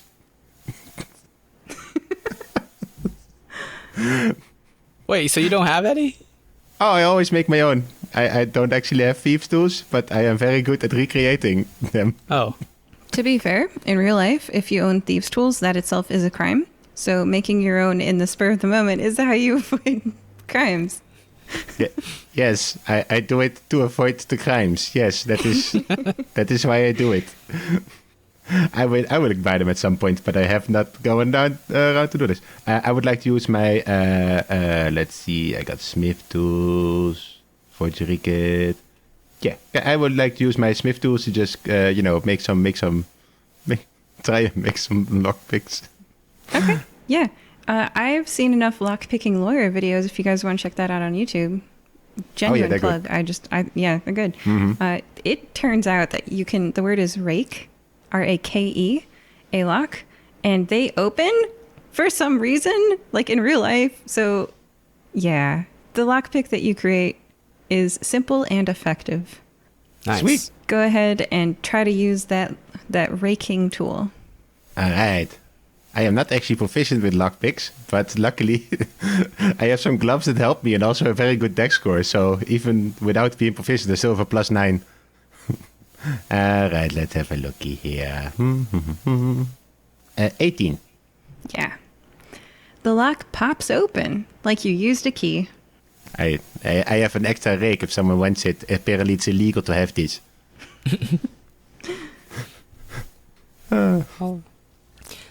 I guess we'll walk in, and if it's the same building as number 3, we'll do the same routine. I will take you through the rooms. Again, the floors are a gray stone. There is a stone counter, a line of rubber boots near the door, a sink, and a toilet stall. It's just barely big enough to fit you all party, and there's a door on the right wall. Dang. More non-flammable stone, eh? All right. Alrighty. Maybe, I guess we could move on to the third one if there's nothing here. Or the next one. This is a room with a door on the right wall. Oh, I think she's saying we can't speed walk through all of them and wait for something different to happen. Oh. So yes, we Okay. open the next door. Yes, please. Got it. The door opens to a stone half wall at waist height, creating a hallway whose ground slopes upward to a raised door. This hallway is loud with the sound of fans. On your left is another door. Okay. Open the left door, please. Okay. As the door opens, pigs scatter off into the recesses of the first pen, their trotters stepping nimbly on the planks spaced just far enough apart for poop to fall through, but just close enough together so their feet don't get stuck. About 100 pigs crowd together at the far wall away from you in the first pen. Again, these are 30 feet long pens. Hiding behind a fenced rectangle in the middle of the pen. Looking up, a pipe extends down from the ceiling to the feed trough in the middle of each pen. A strong breeze ruffles your clothing as comfortably temperatured air flows down to the fans that make up the back wall. Pork. I run in and try to catch a pig. You run in. The pigs have unfortunately been in a basically a box that makes capturing them very easy. You catch a pig. It can move about 2 feet before it encounters other pigs. So what do you do with your pig? I put it in my bag of holding. Okay. It's a 2-foot opening on a bag of holding, and this is about a 5-foot pig. So, describe the strength check that you're doing to shove a pig into a bag of holding. Well, you know, if it doesn't... Animal handling. Animal handling. Let's get it. I'm actually pretty good at those. All right, let's see. 22. The pig voluntarily goes in the bag. Oh, wow. Hey, I have pig. Just remember, you can't keep it in there too long. So I have a question. What is a grown pig weigh? These are 8 weeks on feed, so about 70 or 80 pounds. Okay, that fits. Add item pig. Okay. The druid is like, what is going on? So I feel like this. So do these pigs appear to appropriately fill the space here? Yes, there could not be more pigs in this pen. This is probably not where they were stolen then. I don't know. What do you guys think? Should we try the next building? Yeah, I mean, nothing suspicious here. Yeah. Just I feel a like normal pig pen. let's make sure that the next building looks like this, and that tells us that the first building we checked was the one that the pigs were stolen from, and that's where we need to look for clues. Agreed. Yes, that's smart. He is large. That's why he has large brain. The other pig building is basically identical to this one. There's pigs in it. Gotcha. So no pigs left in the building that they were taken from. They took the entire flock. Okay, so can I go back to the first building we were in, the building number 3? Yes. Can I inspect for any kind of living material? Any weeds growing in the hay? Any mice? Any insects? Anything like that? There is no hay. There are no weeds. Okay, no insects or mice? No, the floor is like wooden planks with enough hole for like an iPhone to fit through, you know? Mm-hmm. But not enough space for like a pig hoof to fit through. I want to cast my paladin skill, the one where I smell evil. I'm trying to find it here. Divine sense. Yeah, read that. Yeah. And what it does is... Oh, there it is. Okay, the presence of strong evil registers on your senses like a nauseous odor, and powerful good rings like heavenly music in your ears. As an action, you can open your awareness to detect such forces. Until the end of your next turn, you know the location of any celestial, fiend, or undead within 60 feet of you that is not behind total cover. You know the type, celestial, fiend, or undead, of any being whose presence you sense, but not their identity. Okay. There are 0 celestial fiends or undead within your radius. Okay, so nothing really... In fact, you see no creatures within your radius. There's nothing in this barn. Dang. And now you know there's nothing underneath the floorboards in the poop water. That is a celestial fiend or undead. Can I go outside and talk to the plants in the field? Ooh. Yes. Okay. If you can talk to plants. I mean, can you talk to plants? I can talk to plants, of course. I joined him in this conversation. I can actually talk to plants as well. With Staff of the Woodlight, I don't even need to use a spell slot for it. I can just use 3 of my charges here. I'll mark that down. 3 charges from Staff of the Woodlands to cast Speak with Plants. Nice. I imbue all the plants within 30 feet of me with limited sentience and animation, and they can communicate with me and follow simple commands. Can plants see? I googled just the weirdest things during a game. What's the inside of a lock look like? Can plants see? Okay. Can plants I mean, this see? enables them to even go so far as to perform tasks at the GM's discretion. Absolutely. These plants, what did you say they can talk to you? Yes. Okay. All right. These plants can talk to you. Which plants are you targeting? It's all plants within 30 feet. So I'm standing outside in that trampled area and just asking the plants at large what happened. Yeah. How do they respond? I think most of them are... You ever talk to people after a marathon where they are low energy and kind of grumpy and they're in a lot of pain? Yeah. This is the plants of people after a marathon. Even the ones to the side of the path that aren't trampled? The not trampled ones are fine.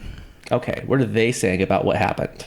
What did they perceive happening in this area?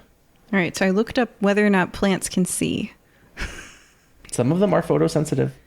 And plants can, quote, see their neighbors in that they can see light reflected or transmitted from nearby plants that have like a lower ratio of red light to far red light. The ability of plants to detect red light, far red light, and their changing closeness to their surroundings is all pretty standard. Okay, so do plants have vision? Yeah, so there's this vine. If you guys want to look this up, there's like a mimic vine, and it is the shape of the leaf of the tree that it's growing on. So it'll have a different shaped leaf for the different trees that it grows on. What?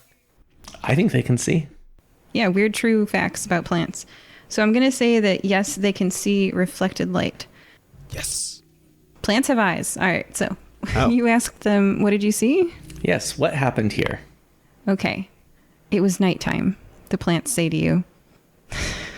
Okay, what else? I was trampled so many times. So many sharp tramples. They cut through my stems and my leaves. Sharp tramplings by big, big things. Ow. Did we see any of the humans with them? No bipedal people. Those are soft squishes. Those are okay. This was sharp trotters. Ow. There were no people walking through here. All right. You guys see Simmond, just kind of like this giant muscular blue person crouching down next to some trampled 1 foot tall soybeans, being like,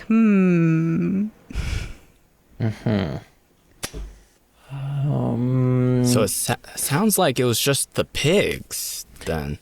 Did all of the tramplings happen at once, or did they happen over time? Just one horrible half hour.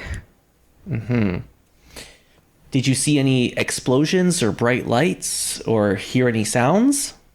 Can plants hear? I Googled. Oh, no. Yes, they grow better if you play them classical music.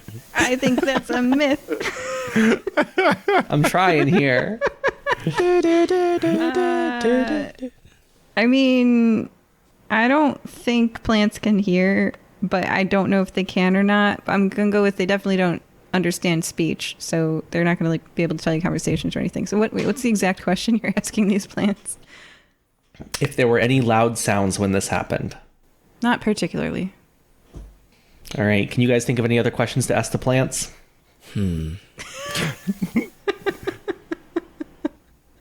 It's been like an hour. The sun is slowly setting in the corner. He's just like moving at plant speed, talking to his plants, hanging out. Now, is the trampled plants, does it create like a path, or is it just like a portion from the field? It creates path to the forest. Maybe we should follow it. Ooh, I pulled out my rapier and sword. I also kneel down at the plants and also use speak with plants to just point at Simmond and go like, this guy, am I right? And then I walk away. All right, I think we'll head straight to that forest. We'll follow the trampled plants. All right, perception check. Oh. This is, I guess, for you guys, and then survival for Wing, the tracker. Huh? It's perception. I mean, if you want, I can track the... If this was made by the pigs, I just, track the pigs since they're beasts. So, yeah. yeah. I mean, I think my character also has some tracking abilities. What is it? Excellent memory for geography. You can always recall the layout of terrain, settlements, and other features around you. You can find fresh food and water. I guess there's not really anything about actual tracking. Okay. So what I would like to do is, I'm going to get on Wings a Nugget's back. And I will try to use my survival skill to find the path that these animals took. And then I would like to, since I'm assuming they have been killed, I would like to cast Locate Objects. Since a dead animal is considered an object in 5th edition, to locate the nearest pig carcass. So that'll last for 10 minutes, and as soon as a pig carcass is within 1,000 feet of me, it will like ping like a radar, and then I know where it is. Okay. But first, survival. Okay, first survival. Survival. Do you remember how there's another building you guys haven't explored? Yes. It's fine. We should Yeah. probably do that, though. So the track, well, so you're asking about the tracks. The tracks are that building that you haven't explored, that third building. It looks like there were multiple paths in and out. So like you don't really know where the feet are. It's a jumble of directions. It's not a clear route. It's not like they went first from this place to that place. Some back and forth going on here. And the pigs' tracks through the plants also go to that building, the building where there are no pigs, the trampled plants, and the woods. So that's the survival, right? What was your roll there? 23. Yeah. Also, everybody do a perception check. 17. 8. 19. Nah, it's probably nothing.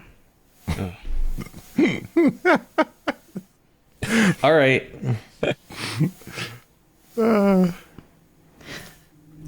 So we're following these tracks out into the woods?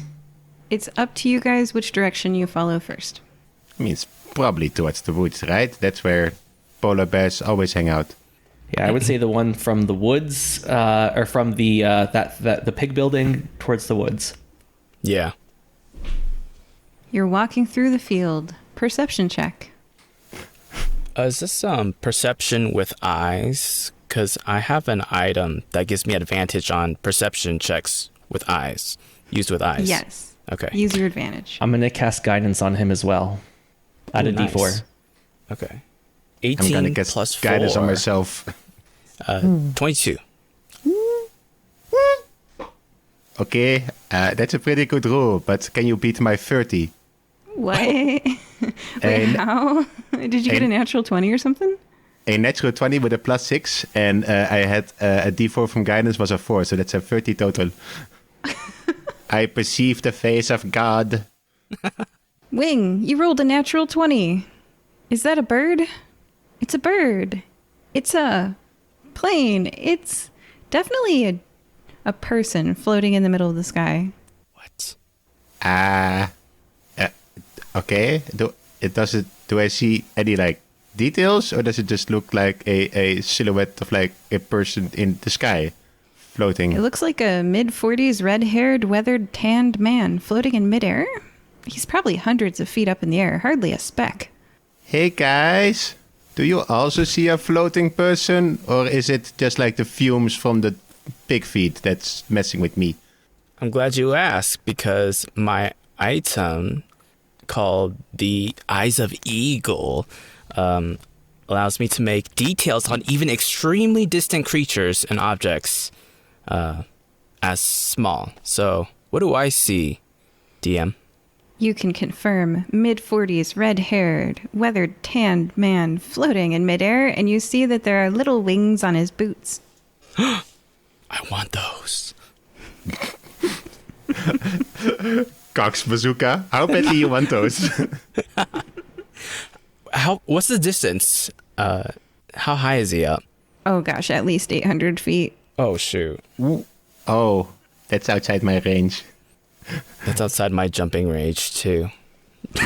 Yes. Is it? Dang.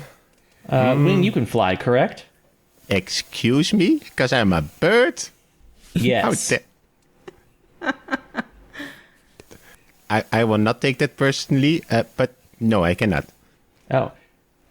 Can Nugget fly?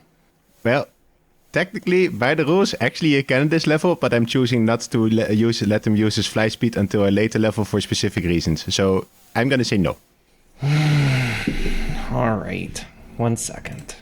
Well, I think we found our culprit. That's for sure. What's he doing up there is another story. Okay, let me see here. We are level 9, so I can go up to CR1. Here we go. Giant vulture. Shape-shifting? Yep. Just pulling up the creature page. Here we go. Keen sight and smell. Advantage on perception checks. Pack tactics. Fly speed is 60. Multi-attack, beak, and talons. Okay. So You want to describe what's... I'm just curious what's going on here. I am going to transform into a giant vulture and fly up to that guy in the sky. Okay. You are a giant vulture, and you are flying towards that speck of a person in the sky. Mm-hmm. Okay, what are you doing? Does he allow me to approach? Yes. You are moving at 60 feet per 6 seconds. You rapidly approach this person. I hover in front of him and Vultures can't hover. Oh, well, I do my best to maintain approximately the same altitude. Okay. I circle around him. Yes. Ooh. Does he notice me? Yes. I gesture with my beak towards the ground. Okay. I'm going to make him do an intelligence check. Because it's just a bird. We wave. Oh, okay. And in the distance, people wave. Okay. He nods in your general direction. Mm-hmm. He looks busy. What's he doing? He's looking at the forest. He's looking at the forest. Ah, okay. I get closer. Does he react? He draws a bow and arrow. Ooh. And says, "All right, bird, you keep your distance, I'll keep mine. I'm not dead yet." You can take him. Go, Mr. I'm Simmond. thinking about it. I don't want to hurt him, but We'll he's catch stupid. him. It's only an 800 feet drop. You'll be fine. How far away am I from him? At this point, 20 feet. 20 feet. I fly up. You are now up. Does he seem to be paying attention to me or paying attention to the forest? He has an arrow trained on you, bird. Still? Yeah, you're a weird turkey vulture flying around him. And he's maintaining this arrow trained on me.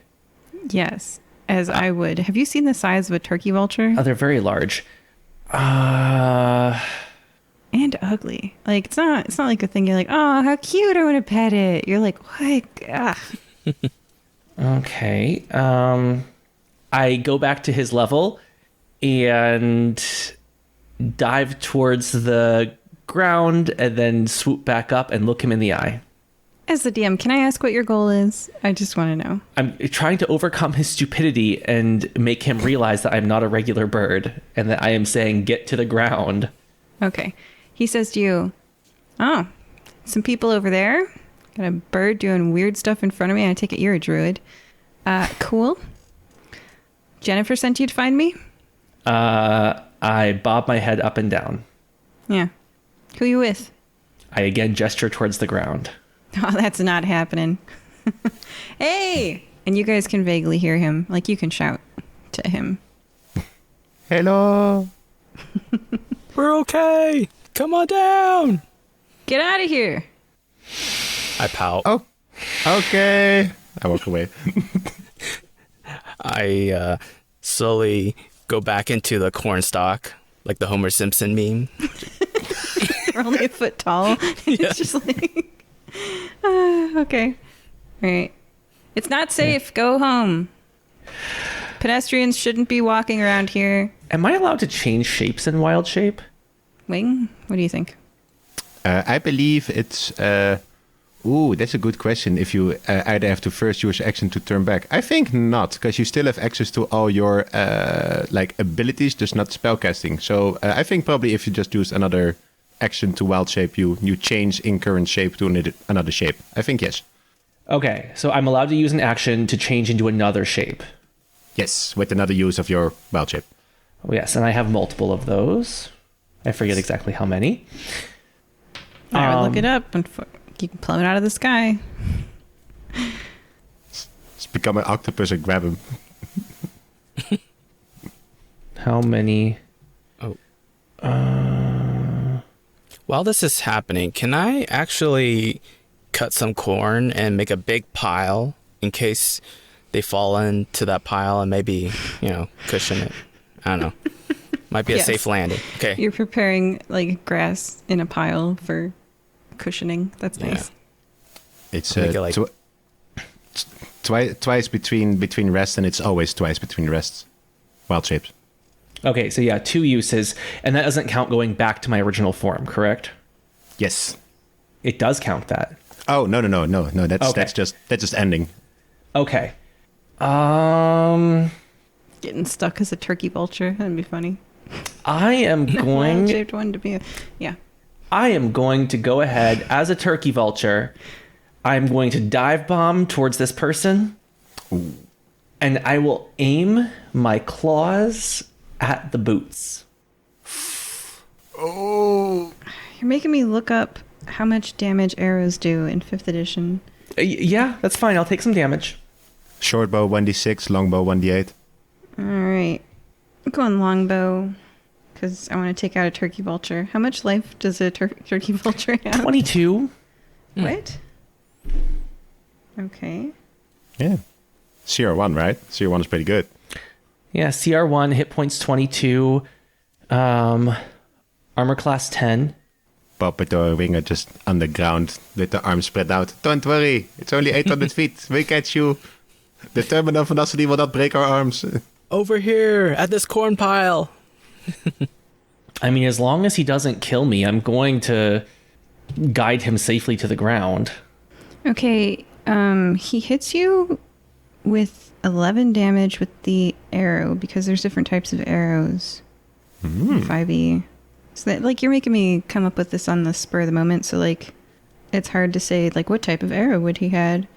Like, would he have had a lightning arrow? Would he have had something called a mind piercer? Oh my gosh, there's so many different types of arrows. Is he that good? He's got an arrow of giant vulture slaying. Just so happens to... I thought he was a plebeian.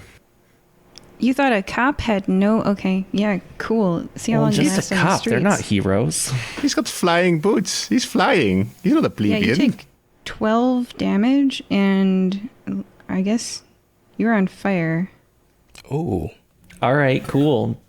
Do I Okay. snatch his That's boots not off of how him? D&D damage works. You can't just yoink Oh, I wasn't someone's trying to damage. I was trying to take his equipment. boots.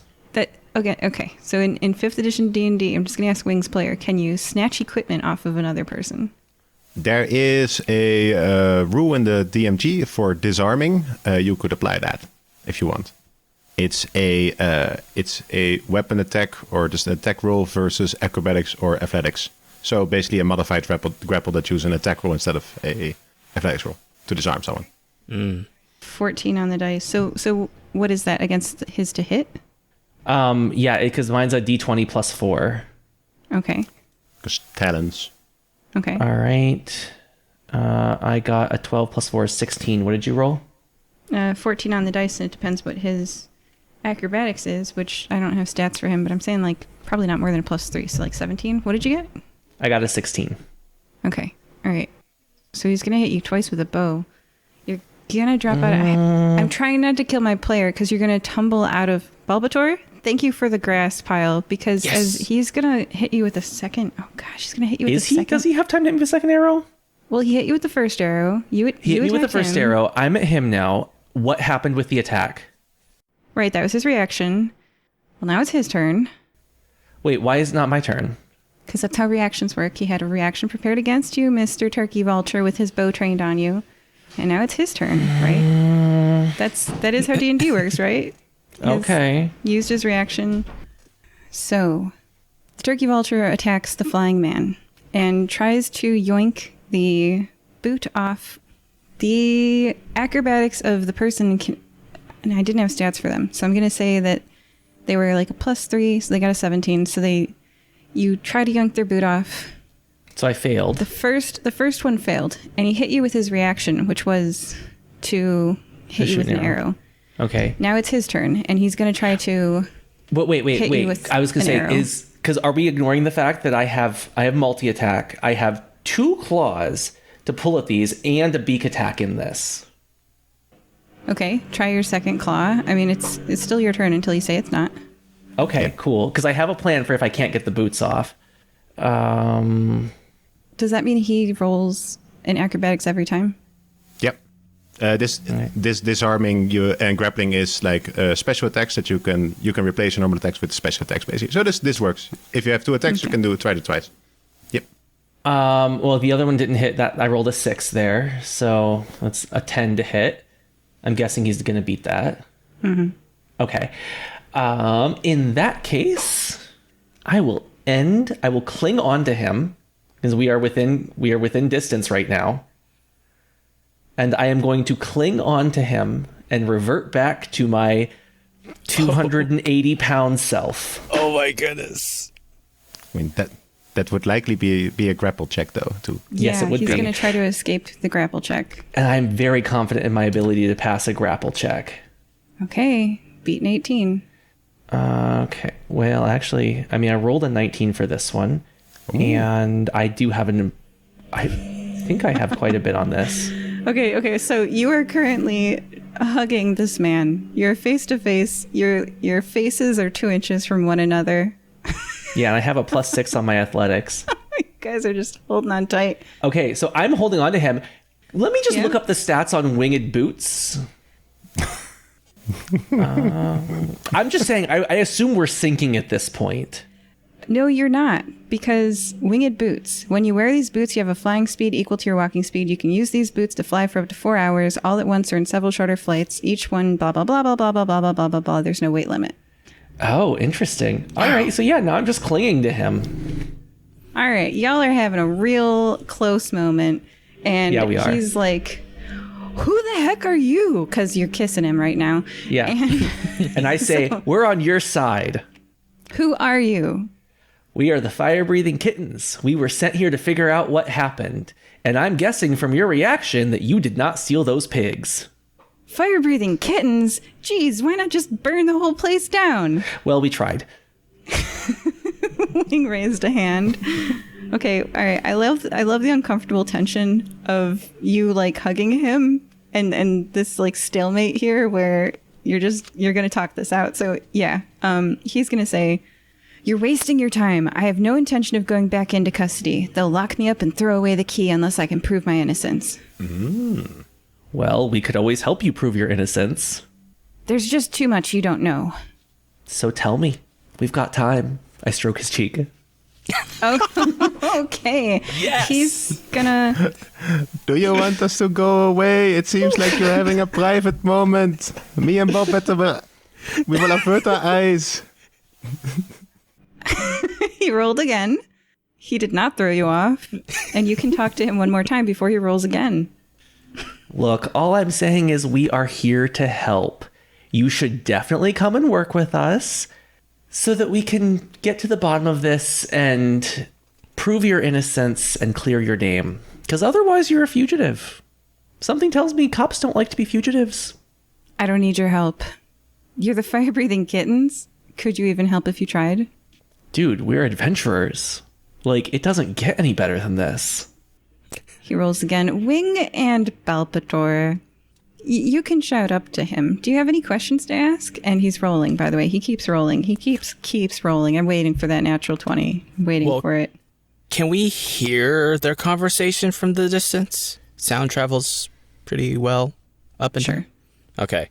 Oh, good. Well, we heard all that. Oh, yeah. You saw the stroking of the cheek. You see him furiously struggling. He's like you'd say, like every 6 seconds, he's almost getting out of the grasp. I'm going to try pulling out my nose and I'll be like, do you know if anything, all this missing pigs involved with Myrtle Anderson? What was your question? Is Myrtle Anderson stealing pigs or is she framing him?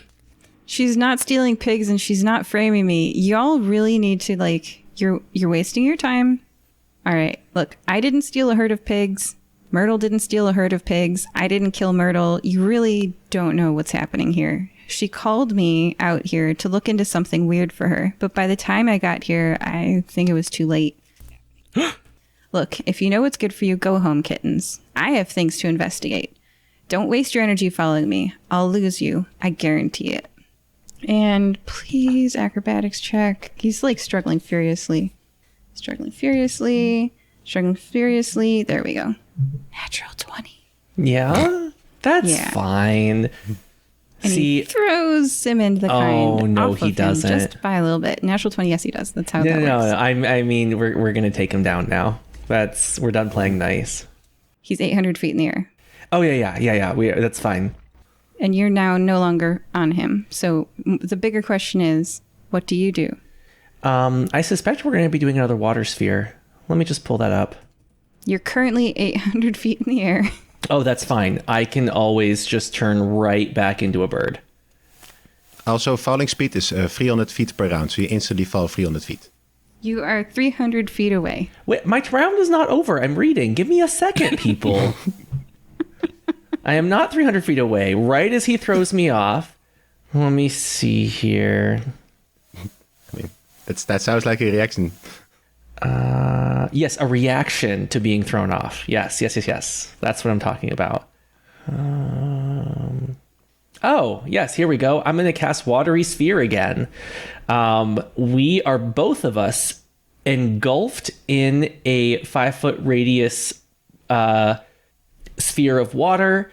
I can move it at will. However, it does fall until it is 10 feet off the ground. I can have as many as 4 medium or smaller sized creatures within it. So I'm going to spring up a sphere of water all around us and make us gently fall to the ground to my waiting companions. I'm going to actually read the spell, mister, and he can make a strength saving throw. Yes, he can. Okay. 17. What's your spell save DC? 16. Oh, darn. Yeah, he's a polar bear person. He's a pretty buff. He's 45, so he's losing muscle mass, but he's not that weak yet. Boyo. Oh, I forgot he was a polar bear. Dang it. He works out. He works out. All right. Also, not disclosing that I have a saving throw is what most people don't like about certain types of players in D&D. Disclose when they have a saving throw, please. Don't make me look up the spell to see I have a saving throw. Okay. All right. So he is not pushed. He is not in my sphere, but I am. So I will fall safely to the ground. That's actually a really good use of Watery Sphere because now you're not dead in front of, like, dead. Oh, I had multiple things I could do. I wasn't worried about dying.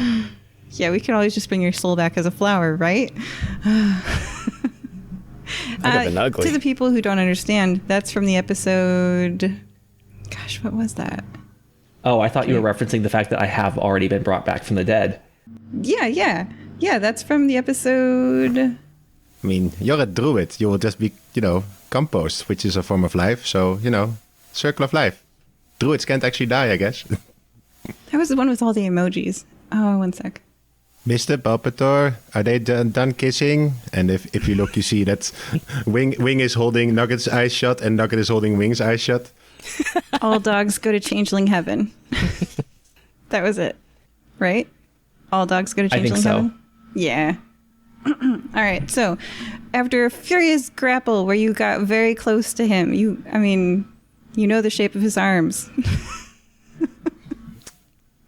And it took him so many rounds to throw you off that, you two respect one another now a little bit, because that's gosh, that was quite the sky battle. Oof. If he hadn't strength saving throwed there at the end, you would have pulled him to the ground. So he's out of here. Yeah. He vamooses. He moves horizontally in the air. Vamoose is a slang word for moving quickly to escape. Mm-hmm. He's zooming. He's zooming.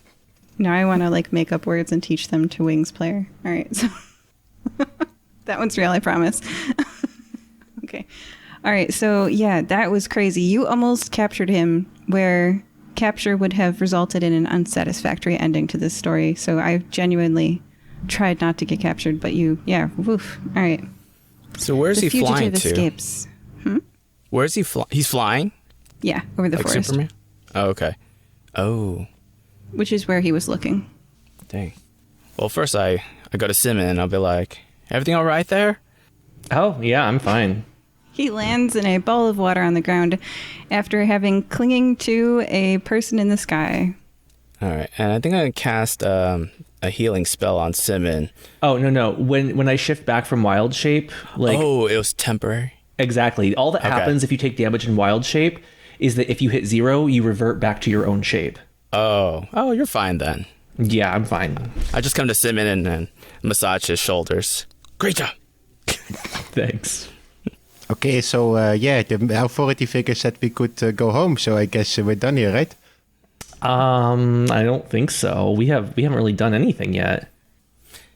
Does the trampled path lead to the forest? Yes.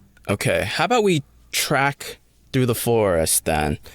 See where this path goes, because that's kind of like where polar bear guy is going to. So maybe we could find something in there. The sun has arched its long path across the sky and was beginning to set by the time you started trekking across the cornfield that's near the pond. Now, leaving this foot-tall grass that one day will be corn and soybeans and entering the forest, it's as if the sun has already set. The tall branches blot out most of the remaining light. How are you tracking a floating person in a forest? Well, it was more like we were tracking the trampled path, footprints-wise. Not really looking up, since it's trees. Yes. Wing, roll a survival check to follow these beasts. Okay. 21. And now I guess I will activate my locate object for big carcasses. Yes. Okay. The result is that there is no object. Okay. Well, it keeps going for 10 minutes, so if within the next 10 minutes, maybe. Yes. Oh my gosh, I got a better idea. Can I change that from big carcasses to boots are flying? Ooh. Yes. And that's how we track someone that's flying through the air. Unless they're more than 1,000 feet from you, which they are. Okay, well, I'm keeping it going just in case. Maybe we get in range. Yes. Describe how you all are walking through the forest, other than Simmond, who I can already see is walking through the forest dejectedly because he did not bring a person down from 800 feet in the sky. Well, I feel like I have a sense of urgency now. It's getting dark. He's going to turn to a were polar bear soon if it's a full moon tonight. I don't know. He's flying away. So I'm actually kind of jogging, hustling. Okay, you're running through the dark forest. Yeah. Eyeing the path. Am I following Wing? Sure. Yes. Oh, okay. Yeah. And following Wing. I am riding my mighty steed through the forest. All right. That's Nugget. Of course, he's the mightiest of steeds. I'm just following the tracker. So yeah, is this a trail that we can easily keep following? Or has someone made an attempt to hide it? Or? As you are going further and further into the woods, the sun sets. The trail disperses. It's as if the animals have split up. And now you are standing in a location that has only a few tracks left. You've been trying to follow the largest tracks each time, like the largest number of tracks, and there's really just a few left. And they just kind of disperse. Like, Is that what it is? Darn. Yep. Everybody do a perception check. Is it with eyes? Yes, with your eyes. Okay. I don't know. Sometimes It's a it's valid with question. ears. Or you could use your ears or your 18. nose. Oh, no. It's because my item that I Yeah, have. everyone specify. What sense are you using to do your perception check? I'll use my eyes. nose. My nose. Sensing vibrations through the heels of my boots. Okay. There are no vibrations in the heels of your boots. There is the faint smell of sewage, and there is a lot of darkness. But all of you see... let's see what your perception check numbers are, actually. 18. 16. 18 when I put my eyes of eagle on. Yeah. You kind of circled back to the farm again. You're kind of near the Pfefferl Porcine Products farm. And, because, you wandered around in the woods, you're following these tracks. These tracks did not go away from the farm. They just kind of, came back to it. It's weird. And there's a tree that has lost all of its leaves. It looks dead. You guys want to talk to it? Oh, it's dead. It's dead, so I'm not sure how much we Darn. can. Are there any animals around here? Perception check. And how far away are you guys from the dead tree? Oh, I'm going right next to the dead tree because it looks interesting. And a 10 perception for animals. Got it. Balpetor, how far are you from the dead tree? I'll be right next to Wing. Okay. Simmond, how far are you from the dead tree? 60 feet. 60 feet. All right. Can I do an action real fast? Yeah. I take out my decanter of endless water, and I flood the area around us with water. Okay, the ground mostly does not absorb that water, and as you stoop to examine it, you see that it's spongy with sewage. That's where the faint smell is coming from, Wing. It smells kind of like manure. And then it occurs to you, that pond that you saw earlier wasn't a pond, it was a manure lagoon. A manure lagoon that seems to have sprung a leak, its contents seeping into the soil and flowing with the rain runoff into the local waterways. This tree looks like it was unfortunate enough to be located in a divot in the forest floor, a divot spongy with manure lagoon seepage. Everybody roll initiative. What? King is learning so much about how to keep pigs to this episode. I genuinely investigated agricultural stuff for this episode. It shows, like, who knows this Yay. stuff? 11. I watched so many YouTube videos about manure lagoons. My search history is shot from writing these episodes. Manure legumes? Oh, man. 10. 11 as well, with a plus 4 dex. How many decks does Simmond have? Not much. She's a -1, I believe. Yeah, All right. 8 dex -1. Okay. So we've got the tree, Wing, Balpetor, both 10 feet away. It's an From the evil tree. poop tree. Oh no. And then we've got Simmond, 60 feet away from the evil poop tree. The poop jokes continue. False appearance. While the applefinch tree is motionless, it is indistinguishable from a normal tree until it takes an action. So I am supposed to... Hold on one second. I there heard a a plan? word that triggers me. Nope. Nope. That was from the DM. You heard nothing. Okay. All right. Roll an attack with grapple against whoever approached the applefinch tree. Oh, that's 2 people. 23 to hit Balpetor and a 26 to hit Wing. I am riding Nugget. Which one of us does he target? The one that touched the ground. So Nugget. Oh no. Yeah, sorry. Do Okay. you guys get hit with a whipped around tree branch from this incredibly motionless tree that attacks you and tries to grapple you? Is that a Do we question? have an option? Yeah, I had the to hits for you guys. Oh, yeah, of course. Above 20, definitely. okay. Yeah. All right. They both hit? Oh, what was the hit? 23? I genuinely forget. I think, yeah? Yeah, I that think it was right? 23. Okay, yeah, Yeah. that hits me. Darn. Okay. All right. So you both hit. Gonna roll your damage now. Nugget. Nugget takes 28 bludgeoning damage. Ooh. Oh my. Balpetor takes 29 bludgeoning damage. Ouch. Both of you please make an athletics or acrobatics roll to avoid being grappled by the flexible whip-like branches. Let's see. And I'm now going to read the grappled thing to you, because grapple's one of those that, like, I've never personally used a class that uses grapple all that much, so, like, I didn't know it, so I've written it down. A grappled creature's speed becomes 0, and it can't benefit from any bonus to its speed. You can use your action to roll an athletics or acrobatics check to try to escape from the grapple. Is it not an automatic grapple if it hits an attack? Because most of those kind of attacks just automatically grapple if they hit you. No, But I'm giving you guys whatever a you chance to escape. You can... Okay. You can roll an athletics or acrobatics to avoid being grappled by the flexible whip-like branch, because I can easily kill you guys with this enemy, so I'm going to give you a chance to not die. I actually have a quick question. When we both got hit, can I actually use my fighting style protection? I can use my reaction to impose disadvantage on attack roll when I have a shield. Yeah, and you're within 10 feet of Wing, Wing. just and 10 Yeah. feet of the tree. Okay. Yeah. So, Yes. So you impose disadvantage to it yeah, to hit? Okay, so I'm going to re-roll the to hit on who? on Wing. I'm gonna protect Wing. Well, Nugget, but sure. Or yeah, Nugget. Sorry, Nugget. So it does a 21 hit Nugget. Oh, yeah. Darn it. Okay. Yep. Sorry, it has a plus 11 to hit. I have a non-natural 20 for Nugget to not be grappled.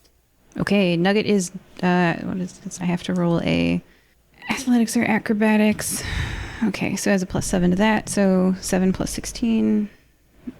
So much math. Yeah, that's 23. That wins. Okay, so you are grappled. Okay. Balpetor, what's your athletics or acrobatics? It's... I got a 1.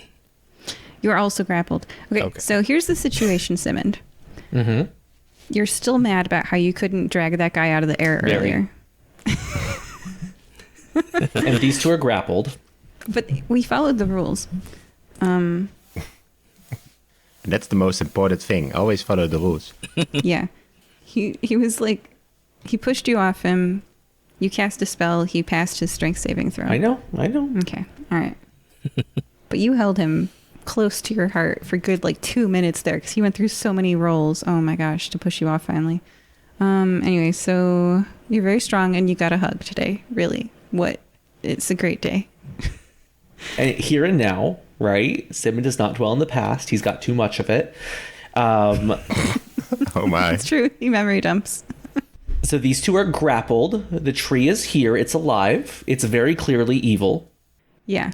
Yep. Well, it's not alive, but yeah. It's moving. And it's dead. It's animated. Yeah, it's animated. And your friends are grappled, and they've lost a significant amount of hit points. Now, in terms of spacing, right? What would you say the area of the tree is? Well, it's got a tree trunk, but it's also got branches. So the tree trunk itself is less than 5 feet across, but the branches extend out for actually, now that you're looking up, over your head, 60 feet. Okay. And It's one of those big trees, big old dead trees. Reached its maximum lifespan. Yep. Poop killed it. Yep. And the vines grappling them, are they close to the trunk or are they a little further out? They're not vines. They're the branches themselves. This is a weird gummy tree where it's rubbery. You ever seen and it reaches out and grab them with the willow? branches. Yeah. So it's not your turn. I kind of forget the turn orders because I was busy feeling bad that I didn't let you pull a man out of the sky. Fine. Let's see. So what was first? Simmond was first, and then Wing, and then Balpetor got a low number. I believe we had the same, but I had higher deck, so I'm probably first, then Simmond, then. Okay. So, all right. So, Wing, you are currently being grappled by a tree branch. It is rough. It is poopy smelling. It is unnatural as heck. What do you do? Also, Nugget is grappled, and I was riding on the back, so I'm assuming I probably fell off or something like that. And Actually, creature's speed becomes 0, and it can't benefit from any bonus to its speed. So technically, you could still be riding Nugget if you would like. But yeah. So, I have a little question. Yeah. You know that lovely little gas that manure makes if it's in an area for a while, methane, that's combustible gas. Mm-hmm. I am hot wing right now. I would when I fire my burning bazooka things at him. Well, we'll see what happens. I would like to fire my burning bazooka things at the tree surrounded by methane.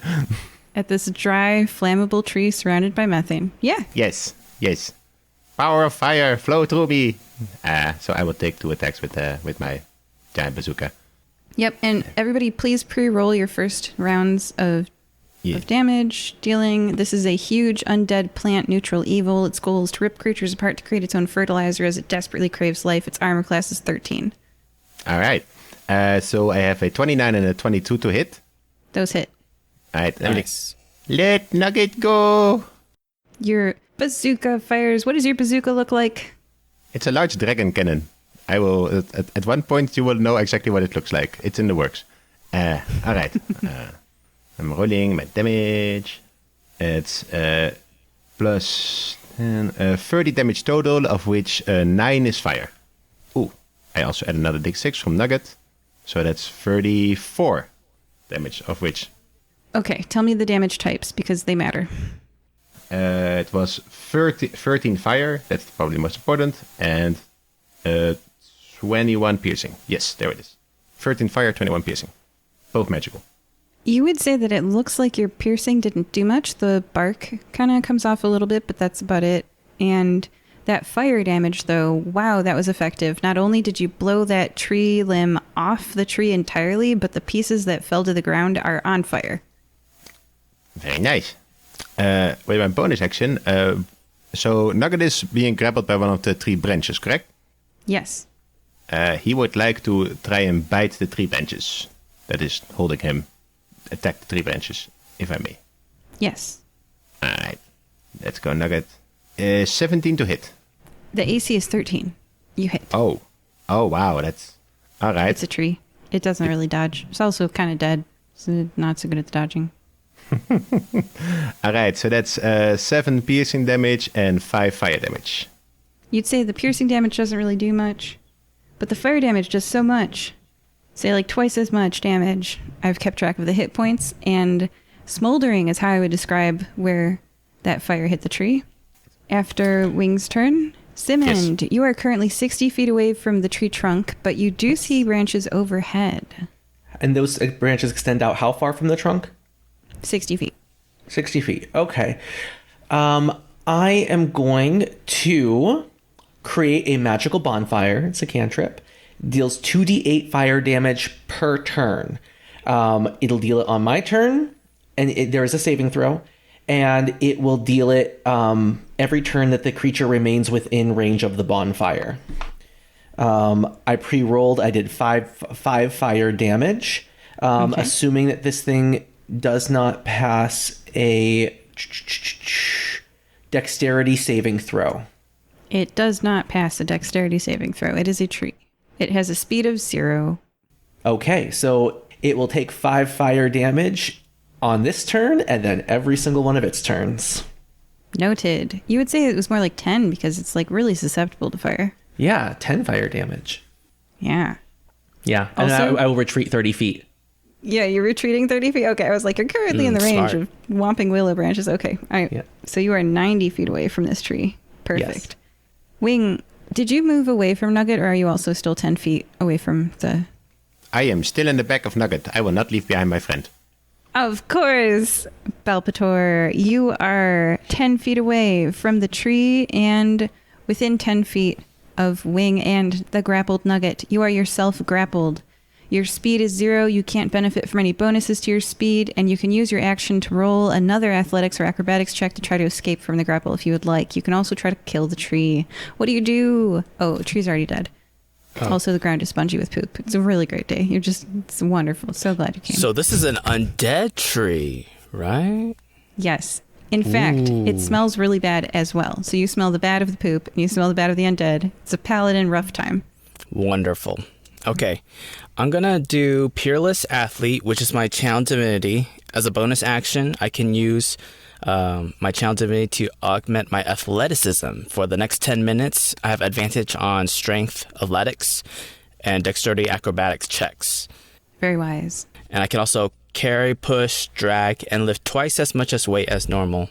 And the distance of my long and high jumps increase by 10 feet. All right, so I'm going to go ahead and roll advantage on my... let's do acrobatics. You said acrobatics, right? Yes. Okay. I rolled a 24. Okay. It's got an 18 plus 7 is higher than that. So you're still currently grappled. The tree squeezes you like a giant snake, but with rough bark, and you find your rib cage straining under the pressure. Your arms, like the bones of your arms, are digging into your sides, and it hurts. My eyes are about to pop out of their sockets. Oh, no. Oh, no. Do I get damaged or no? No, your speed is 0. Darn. Okay. And then, at the end of your turn, it's its turn. Bad news for you guys. It's going to slam you again. First, it's going to attack. Oh, well, that's a natural one. It doesn't really matter. It loses a limb. Next, it's going to attack Balpetor with... Bring it! Actually, I mean, we've got Wing and Nugget and Balpetor. Should be attacking Wing, right? That makes sense. Makes sense. Okay. I'm not on the ground, though. That's true. Where are you? On Nugget's back. Aha! Yeah, okay. It swings its branches at Balpetor with a 23 to hit, which I think hit you last time. That hit me. Oh. Okay, let's roll this damage. This is 4d10. Yikes, that was an 8 and a 9. Oh, 17 then, right? Plus 5. plus 22. 7 29. damage to Balpetor. As a branch slams into you, you are now like held up in the air by one branch on your torso, squeezing your ribs, and one branch on your knees, squeezing your legs, and they're twisting in different directions. That's nice. Well, no, that's bad. It's very bad. Just kidding. Okay, so, are you still up after that much damage? Yeah, I got 14 left. Oh, goodness. This is very bad. It's looking very bad. It's still got more than 100 hit points. All right, we are back to top of the round. Wing. Wing, your friend is in midair being ripped apart by a tree, making its own fertilizer. What do you do? Oh, he's been lifted from the ground? Yes. 5 feet. Darn. I Just could have 5 done feet. something to help him. But Just too 5 bad. feet. Not that Oh, high. yeah. Just 5 feet. Yeah, no, but he's no longer on the ground. I need him to be on the ground. Okay. Don't Yeah. worry about me. Okay, he said not to worry. So I will just fire at the tree again. Yeah, that worked very well because I'm the fire boy now. Dee-dee-dee-dee-dee-dee-dee-dee. That hits, and that hits. Lot of damage. I inflict 19 piercing damage and 11 fire damage. And I will say to Nugget, do I want him to escape? Yeah, let's see if Nugget can try to escape so he can run away with me. Please, Nugget, try to escape, and then we run away a bit. Nugget is not very good at that, but who knows? He is 18 total for athletics.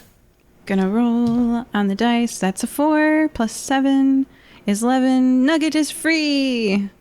Sweet.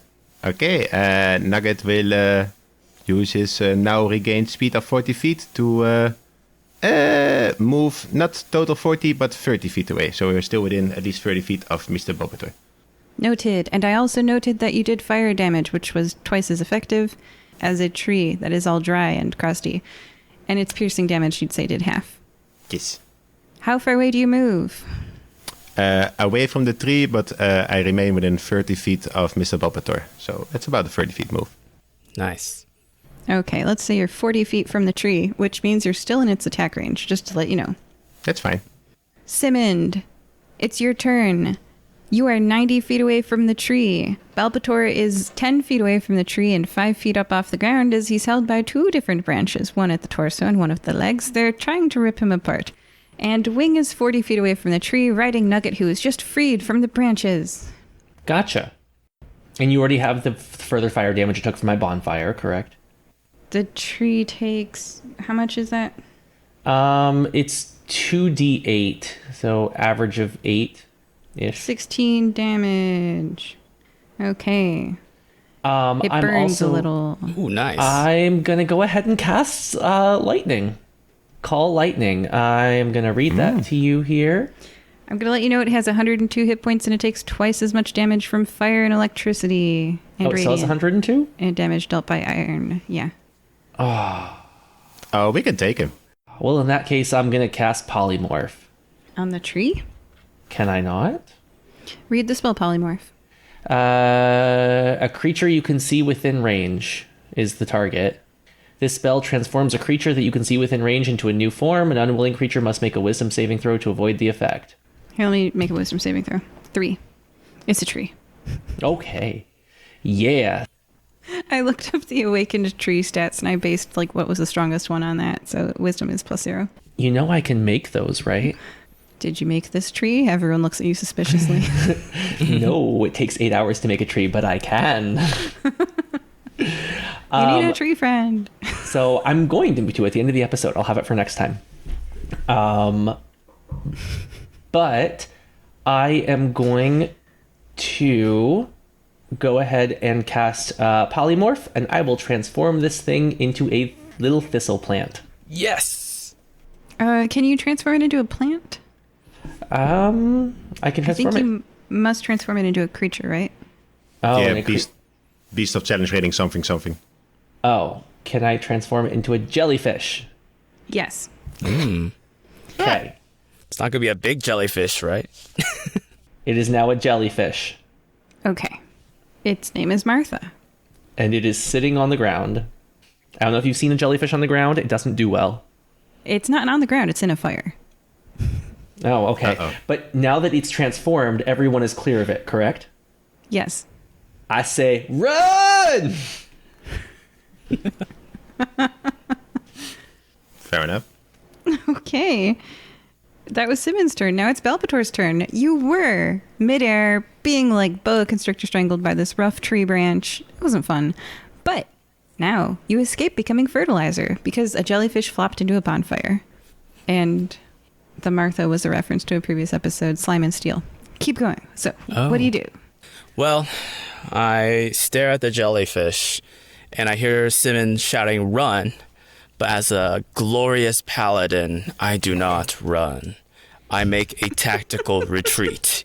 And so I actually, Thank God. run back, and I don't attack, little jellyfishes. I wanted to turn back to a tree. But anyway, I run back to where Simmond's at.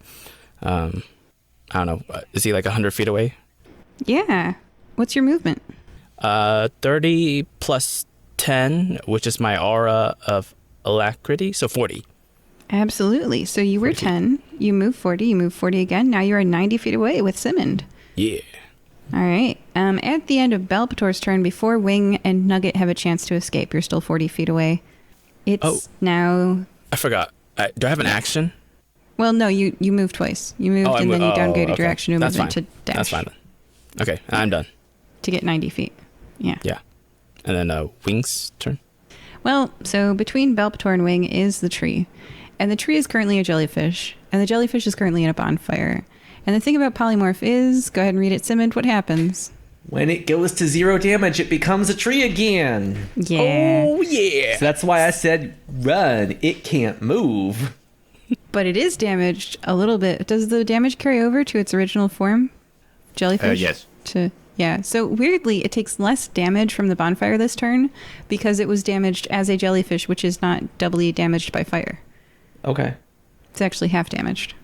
I'm using Pokemon Water Fire rules for this. Yep. So that is a 2d8. Okay. It took damage. Hey, it's below 100.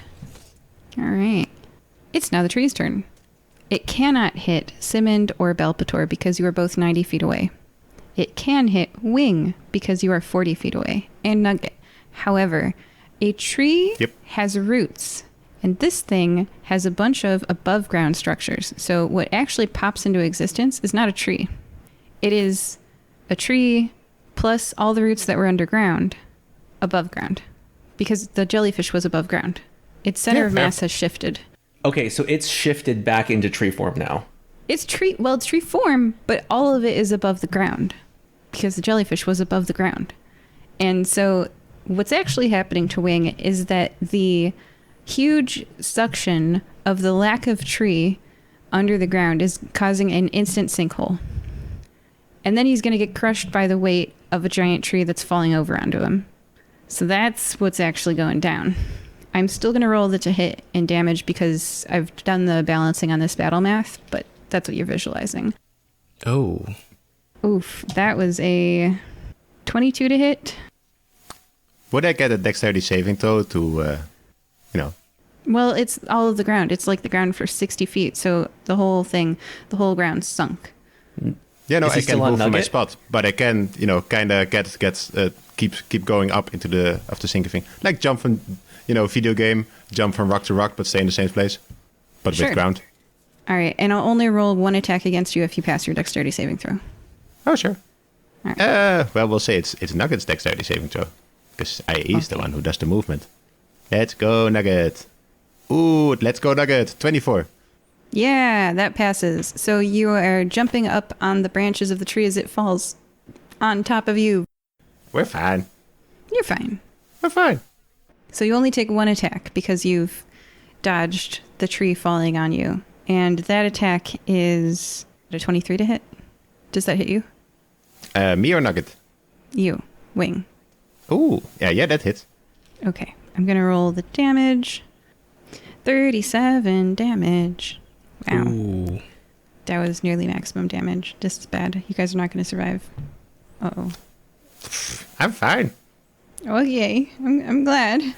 Okay, and then please make a strength or dexterity skill to avoid grapples. You can use acrobatics or athletics because every time it hits you, it tries to grapple you.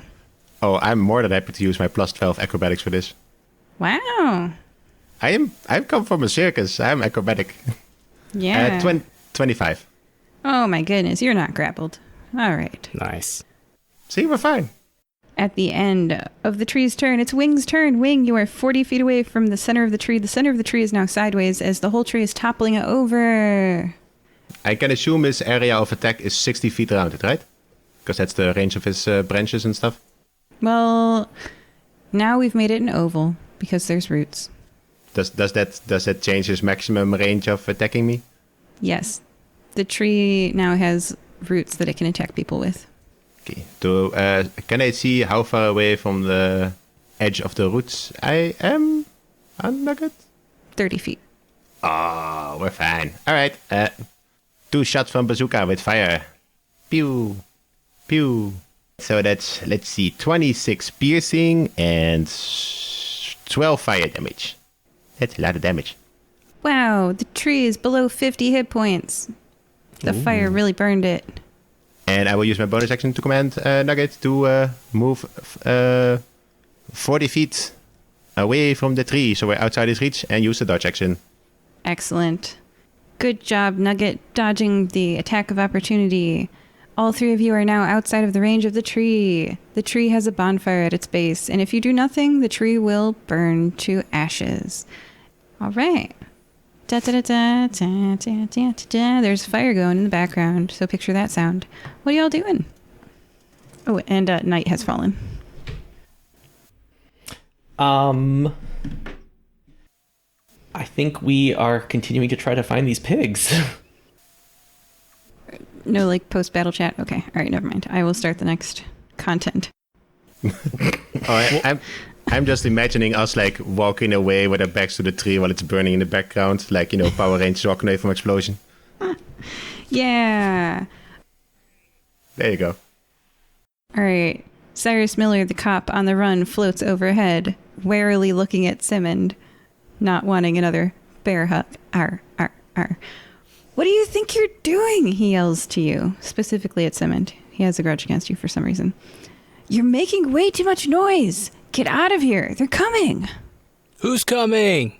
Do you really not know, Balpetor? The pigs? After the tree stops moving, there is silence. Now the leaf litter rustles all around you. From the sound of things, you're completely surrounded. Oink! Calls from the 3 o'clock direction. Oink! Calls from the 7 o'clock direction. Moving slowly but steadily, dozens of undead, slaughtered but rearisen pigs approach. You guys missed the slaughterhouse place, but they're killed by CO2, which does not do physical damage, is not helpful against zombies. So, you didn't go in the slaughterhouse, but carbon dioxide killing Are we doesn't damage surrounded their by bodies. zombie pigs? Yeah. Oh, jeez. All right. Yeah. Who arose them? My players are so confused. Everybody, I'm going to keep the same initiative. So that was... Sure, we can't kill them. Yes, we can. Easily. They're pigs. They're not strong. They're pigs. Simmond, you're up. About 500 feet in the air, there's a floating person with a bow and arrow who's taking aim at a zombie pig. There are 25 of them all around you. Oh, jeez. They are about 60 feet away from you in all directions. We're in the trees, correct? You are under trees. Simmond is going to climb a tree. Good job, Simmond. Simmond is up a tree. Do you call anything to your friends before you let it be their turn? Do not engage. We've learned how bad it is when we try to beat a pack of things. Balpetor, it's your turn. Remember All the right. zombie kittens. I'm going to go ahead and climb up on the tree as well. That doesn't take an action, does it? I mean, so I let Simmond do it for free because Simmond has, like, what's your strength modifier? The modifier is not big, but I have giant-like strength as an ability. Okay. I also still have my divinity going on as well. Technically, climbing is an athletics check. Okay, so For Balpetor. should I make one? Okay, Yeah. I'll make yeah. one. And Simmond technically make an athletics check. Sure. Yeah. Oh, you're going to pass it, though. It's like, what is it to climb a tree, Wings player? It's like DC 10 or something. Sure. Well, I got a 22. Yeah. Oh, great. You climbed a tree, too. Yeah, I got an 18. All right, I climb up there, and I cast the healing hands spell on myself. Lay on hands, sorry. And that heals me for 5 times my level, which is 45. So I heal Wow. 45 HP. Absolutely. Was the zombie cats reference to the zombie cat lady from It's Ringing Cats and Frogs? Yes, the one that continued to multiply the cats as time went on, yes. Oh, man. All right. That was a long time ago. Wow. Balpetor climbed up a tree. Wing, what are you doing? There are zombie pigs. Oh yeah, I'm not worried. I am gonna cast Plant Growth. Yeah? It creates a 100-foot radius sphere that I'm gonna center on myself. So that's 100 foot one way, 100 foot the other way, and all around. The entire area, except for a what's the closest tree to me? Is it within 10 feet or something? Yeah. All right, I created exclude a 10-foot radius area around myself, but all the other area is extremely difficult terrain. Creatures have to move 4 feet of movement for every 1 feet to move. So if these pigs would have like 60 feet from dashing, they can move 15 feet in a round. That's my action, and then I'm gonna say to Nugget, hey, let's also climb a tree. So me and Nugget try to climb a tree. All right. Do an athletics check to climb a tree. Oh, that's a 7. Ooh. 10 was designed for you guys to get up the tree. But unfortunately, Nugget scrabbles with their drake claws on the bark, and the bark just comes off. He's flinging bark everywhere. It's a wood chipping machine. But he's not going up the tree. It's a scratchy pull for him. Yeah. Oh, cats would love that. If they just were able to, like, rip the... Oh, my gosh. Okay. That ends your turn, right? Yep. Okay, the pigs move about 15 feet closer to you. Dang. 3 rounds left. I think it'll be fine.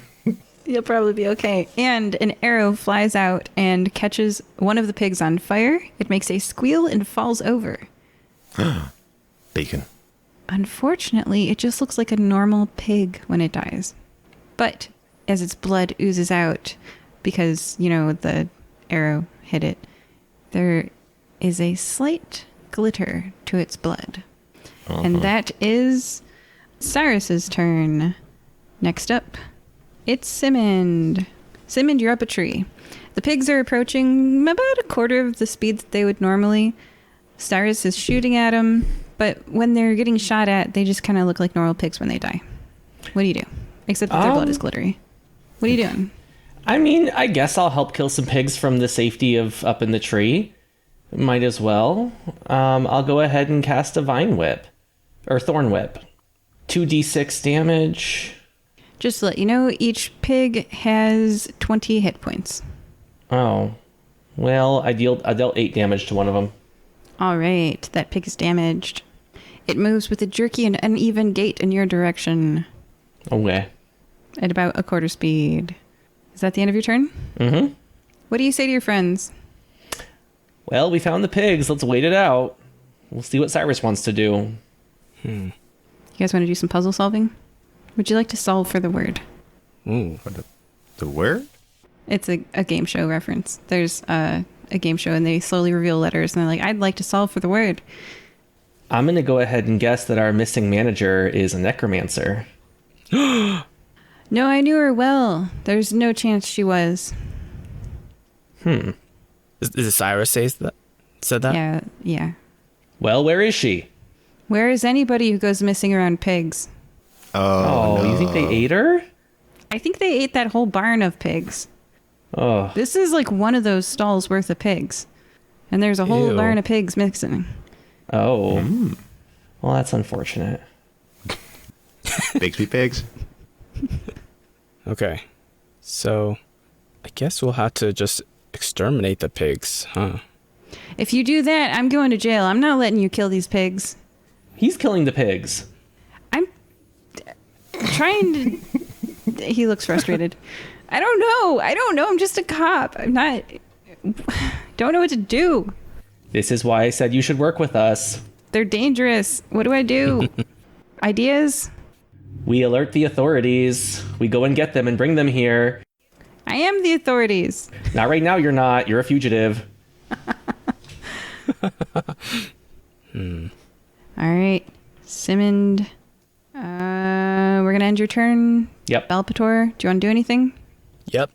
Now that I'm healed up, I jump off the tree. Boom! Come at me, pigs! And Pig gets 15 foot closer to you. okay. And I also, how far is the first pig?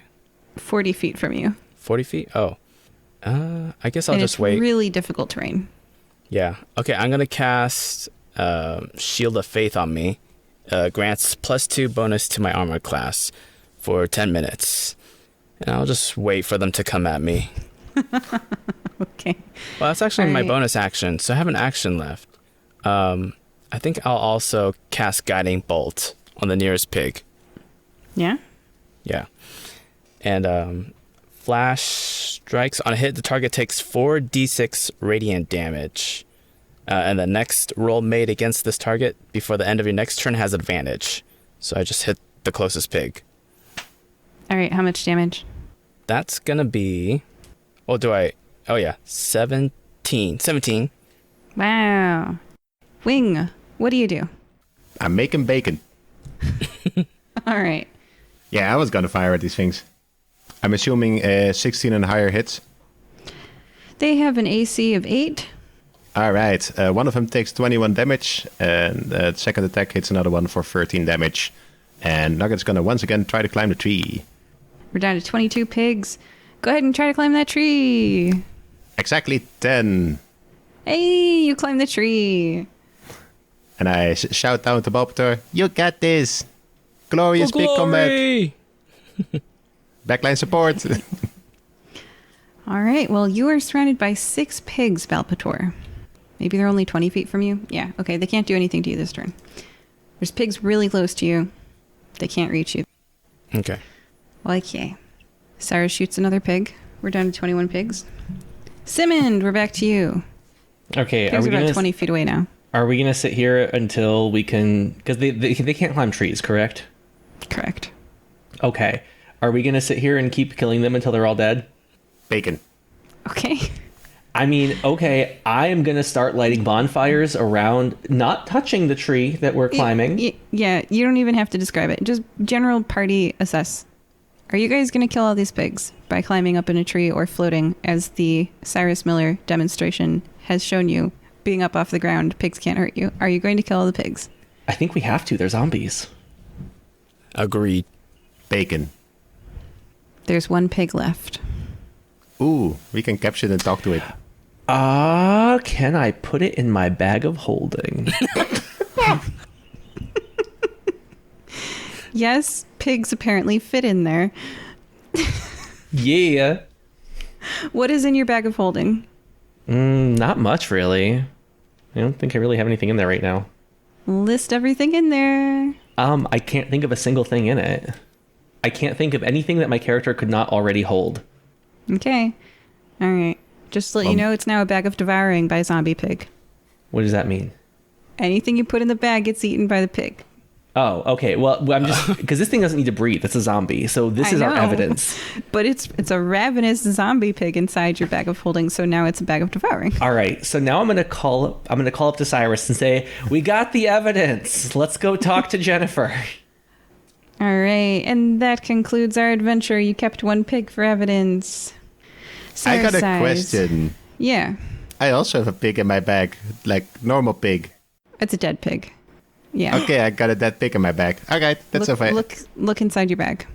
I see a dead wolf and a dead pig inside my bag. No, you see a dead pig inside your bag eating a dead wolf. Oh, it's also zombie. Yes. Oh, was it? Oh. Bang. It was. It was a zombie. Did I that see pig a come dead from pig and a dead the? wolf. Didn't that pig come from the uncontaminated warehouse?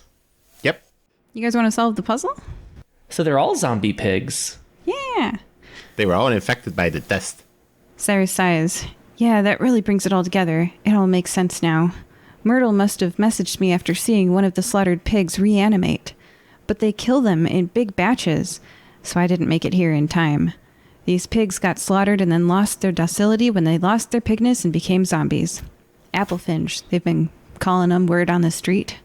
This Applefinch pig herd got slaughtered and refrigerated, waiting for processing, reanimated, and when the refrigerator door opened, they could not be contained. They broke the gate down and cornered Myrtle. He takes a deep breath and sighs. Upon arrival, I immediately followed the pigs into the woods. There was a bit of a misunderstanding where people took one look at the missing herd and missing cop and made some assumptions. Can't say I blame them, really. No one's first guess would be what really happened, that the harvest had walked away on its own, into the woods looking for more life force to eat when they couldn't eat any more of their fellow pigs. Locked doors. He pokes a toe at the dark black blood oozing out of the pigs' bodies, glittery with gold. But it's this gold dust that really bothers me. Where did it come from? Why was it in the pigs? Oh yeah, that's a thing that's been going on. I got some in my nose the other day, then I had to get it out. It was really uncomfortable. But, everything is covered in this dust nowadays. Oh yeah, I think I heard something. Okay, do you want to solve, where could it have come from specifically for these pigs? Any guesses? Oh, of course. It's the Yas of Sin. He's been contaminating his pigs. He's very criminal. I'm going to guess it's in the silos. Somebody threw away zombie dust. Oh, that makes sense. In the silos? In the food scraps coming from the city? If it was in the city's food scraps, then that means we've got a much bigger problem on our hands. The whole city of Nikomoy is contaminated. Dun dun dun. I'm contaminated. Yeah. Can we look at our party member that swam in this to see if he's contaminated very much? All of you, yeah. There was so much dust that came out around that silo. You all are... Oh, no. We're gonna have to get we're gonna get the rod again. Oh, no. It's so annoying. You can't become Applefinch, Wing. Neither can Nugget, remember? Oh, sweet. We don't have to get the rod again. Nice. Yeah. You drink some pop. Joining us today were Wing and Nugget. We have that immunity from the drink. Hooray! Too bad for Balpetor, though. Oh, well. Balpetor! That was the most educational mission I ever done. And Simmond the Kind. Re-studies purify food and drink. Bye. Bye. Bye. Farewell.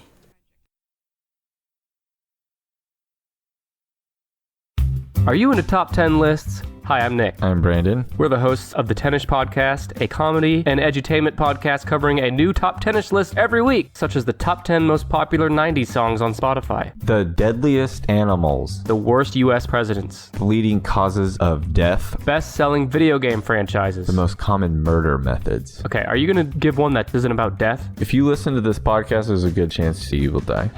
We are the 10-ish podcast. Bye. Are you concerned about the major social issues like equality, fairness, the environment? Check out the Lean to the Left podcast for no-holds-barred commentary and great interviews with top experts and people with interesting stories to tell. You never know who'll show up at Lean to the Left. If you're a progressive who cares, the Lean to the Left podcast is for you. Streaming now on all major podcast channels. As a podcaster, we're all looking for our next podcast guest or our next podcast collaborator. As a listener, we're always looking for our next favorite podcast. And at the Podcast Trailer Show, I'm going to help you find your next favorite podcast, your next favorite guest, and your next favorite collaborator. Subscribe and follow today at podcasttrailershow.com.